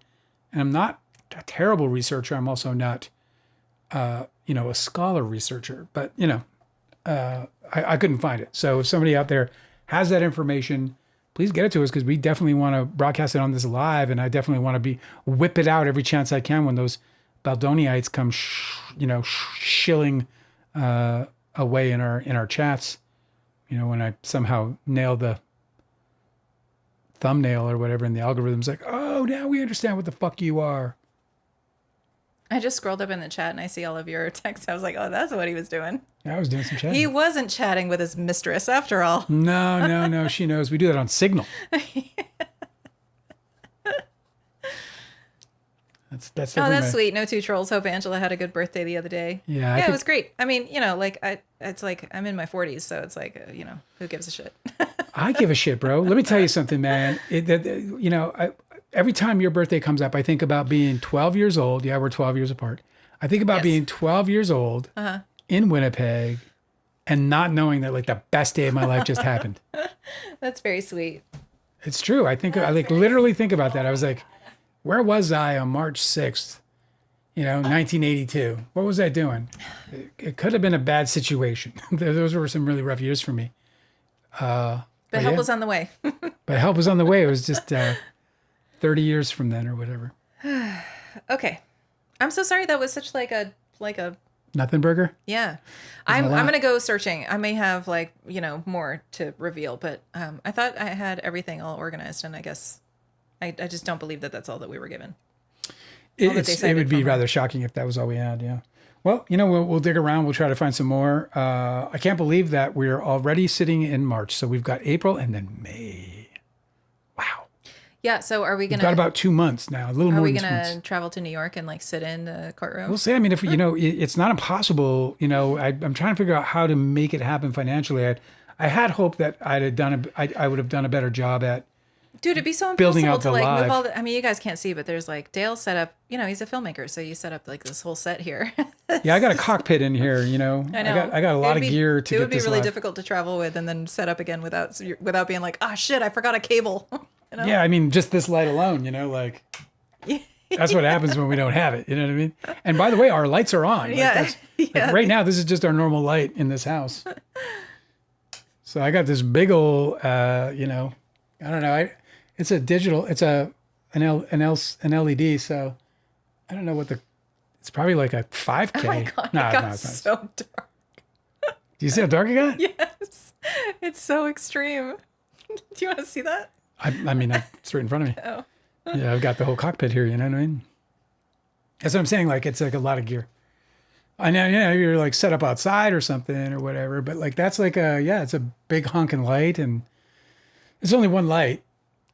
I was actually thinking about asking No Two Trolls to put me in touch with her husband to see if he could guide me through maybe lighting this up a little differently. Right now I'm just doing a bounce, and I was thinking about maybe lessening the light, maybe bring something close, and I don't even know. I think it works. Hanada said, Dale, if you guys go to New York, create a jury map. You remember the jury members, their positions and characteristics to later explain their reactions. Oh, yeah, that's really smart. I've seen people do that, and it's really helpful. Where they'll be they don't try to identify them at all, but they'll give them little nicknames. Like Buddy Holly, because he's wearing Buddy Holly glasses. So yeah, I mean, I do that too. Yeah. No, but then they'll talk about how I just do that generally. This one person is taking copious notes, and they seem really interested in this testimony, and so that means maybe... based on what the testimony is, maybe they're swaying one side or the other, Yeah, that's really cool. That's super fun when people do that. Archival Raccoon says, I'm very impressed with your setup, though. So professional. Yeah, thanks. We, we do it a little different because, I couldn't really afford to buy a whole new computer rig because that would be $3,000. So instead I ended up buying a $1,500 piece of hardware. So we do our lives via hardware. So when you see fancy things little transitions and stuff like that, those are all on hardware as opposed to, software. Most lives run off of OBS, which is it's an online broadcasting software, open source software. And it can be a bit of a hog on your computer. But I have a totally dedicated, I can turn off all of my computers and we can still broadcast live. And that's really great for going on the road. If we travel. Yeah, because I can actually, right now I'm hooked up to a router, but I could potentially figure out a rig where I can get it out wirelessly too. So it's pretty interesting. This is interesting. Kayla said there's a lot of excerpts for Jen Abel, but some of them aren't labeled Jen Abel. Oh. That's a pain in the ass. Yeah, totally. I mean, I've been squirreling everything away, but it's kind of just this giant pile of nuts. And so like I've been labeling everything, but I haven't necessarily gone through every document to see what it is past the first time that I look through it and label it. Mm-hmm. So if it's like a several like 20-page document and I just skimmed the first 5 or 10 pages and Jen Abel's in the last 10, then yeah, I would miss that. I don't know. I have to go through. All right. Splishness said, Dale, we haven't seen the subscribe button in forever. Well, I got to tell you, we had this big storm. It was massive. There's like trees blown all the way over, all over our town. There's like down the street, somebody's roof got blown into. Yeah, so we had this storm that only lasted maybe 5 minutes, but it was devastating. We had hail and we had winds, high winds. I was expecting the tornado siren. Is that bad? So what happened is we had these multiple power surges, and I don't know what happened. So again, I work off of all hardware, and the deck that I use to run those subscribe buttons. But oddly, we got, we obviously are So growing, you're saying you have to recreate it? I got to do a bunch of work now. And do you want to hear this funny joke? Yes. Splishness says, because I said that I went through all the documents and I labeled them and I skimmed it, but I wasn't sure if Jen Abel was in those. Splishness said, so you mean they're not Jen labeled? Oh, but then boom. You don't know me very well, but that's one of my favorite genres of cheap jokes. When you just like twist a word or combine words, like we do it all the time in our house. For some reason, I just find them so delightful, and it's just so dumb every time. It's great. Are you saying that Splishness was dumb? Is that what you're trying to say, or a joke was dumb? I should say. No, it's not like real like highbrow, like not highbrow. It's not like high effort comedy. Right. It's low effort comedy. The kind you just throw out and it's only delightful to the other like word nerds. No, I'm just teasing. Within hearing distance, There were 2 tornadoes in Splishness's state recently. Crazy shit. Yeah. But it's like a dozen deaths or 8 deaths or like a bunch of people died just in these last few days with tornadoes in March. So yeah. And we are normally spared from these major stop trying to turn me against Angela Dale. It'll never happen. She's a bad person. You'll never tear us apart. Yeah, so I don't know what the weather is, but anyway, that's my problem. I got to get the subscribe button. I actually built a new one, so I'm going to try to. So you're going to premiere it? Well, yeah, eventually, because the one I have, it's all crazy technical shit. But I bought this thing and I bought the wrong deck. I spent $600 and I bought the wrong deck, and I didn't get it to work until like past the return date. And the one that I needed was like $750, and it gives me, it gives me vector ability, which allows me to run really fancy graphics without having to key them out with a chroma key, which is like a green screen basically. So right now I got to work with chroma key, and it's just kind of dirty. It's like kind of lowbrow. It bugs me out because I worked hard at making a really slick looking live, and then now I got to work with I'm kind of on one leg with that one, but it's okay. You got to power. That's why I created a new one, so I can create the animations contained in a box, so then I can have an easier time getting rid of the chroma. You work so hard. I do, man. I love this stuff. I love hanging out with you and doing this with you. I would have never really dreamed that it could be this fun, and it really is. And then, certainly just love hanging out with these guys. I was watching we were watching this trial, and there's like 17,000 people watching. So, numbers slightly higher than ours, but a little bit, yeah. Just a little bit. And then but the chat, and then like even when the chat's clean and there's not a bunch of bots showing up, which happens 3 or 4 times at least during the 7-8 hours they might be broadcasting. And I was just thinking about like, God, if we got that big or even close to that big, how would I find, Splish and Hanada and Delicate and Well, we have to give people like badges Bobo or something so they show up like highlighted so that we can still hang with our friends. Yeah, I think it just turn them all into fucking mods. Yeah, right. Just give you guys, make you all mods. So yeah, or like maybe subscribe. Like I don't know if there's like a subscriber gift you can give so that people don't actually have to pay for a subscription. You can just like put a little whatever icon on them. I don't know. I'll figure it out. That's something I definitely want to figure out because like my communication with you guys is as important as my communication with you in terms of the fun factor. Yeah. Like I have a lot of fun just getting into the chat and, even like I come, today I showed up ornery as fuck and, I've been battling these headaches for God knows. You can't stay ornery when 3 abusers that are named in the Epstein files are going to federal prison. I'm thrilled with that it. happened today. I think that it's a great trend. We should keep going. Unfortunately, we have if we could just continue, which is like keep the momentum, guys. Like, unfortunately, we have a Department of Justice that protects pedophiles because they might sing if we had somebody who could actually get in there and make a deal. But they're not going to sing because the other thing, look, they gave Ghislaine Maxwell a better prison, facility. Like they moved her to like a much more, how should I put it? Comfortable. I don't even know. It was certainly more tolerable than the one she was in. A big upgrade, they said. So they gave her this big upgrade, and they did that so that she'd keep her mouth shut. So, that's the worry, with this corrupt government. But I'm thrilled that those people are fucking going to jail. They're going to go to jail for the rest of their lives. That is a massive conviction. So I think they get 20 years on they can do as many as 20 years on per count. I'll look. Hey, that sound just started. We have to.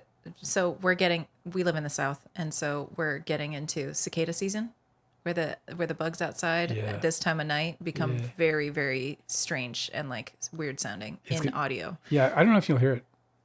I have a lot. I put a lot of junk on this. Okay, that's cool. Yeah, no. I was wondering whether it's something you should try because it just started, so you could compare the before and the after sound. I would already see it. Okay. Yeah, and not to mention your mic is the only mic I might have to replace because your mic can pick up more things than mine. Mm-hmm. Like my mic is very in your face. Yeah, you guys can probably. I'm a constant fidgeter with my hands. You guys can probably hear that. Where they're like, "What's that shuffling sound?" And it's just me like wringing my hands constantly. Yeah. No, both of us sitting there just wringing shit. I'm like twisting paper. I sit here and I had to stop things because I was breaking things. When Dale does interviews and I'm sitting in the same room with him, sometimes I'll have to like yank whatever's in his hand because it keeps making a noise. Yeah. We need to get you like a fidget spinner. My anxiety can kick in any second and cause me lots of trouble. For those who didn't make it this weekend, we posted Mars and Venus up. Venus and Mars, if you want to go in order. But Venus and Mars is posted on the Patreon. The astrology Sundays. If you're a member of the crew, you can check that out. That got posted on Sunday. I did not read today on the book because I was just feeling down as fuck. And I was just like, man, it was just like I was just having a bad day. And I was you can't put grumpy vibes in your book. I think I want to bring that. I want to bring the energy to that as much as I can. And I didn't have like the best couple of readings, the last two readings. I haven't gone back and looked at them, so maybe I'm just being hard on myself. Probably. But 3 days ago, or 3 readings ago, like I felt like I just absolutely killed it.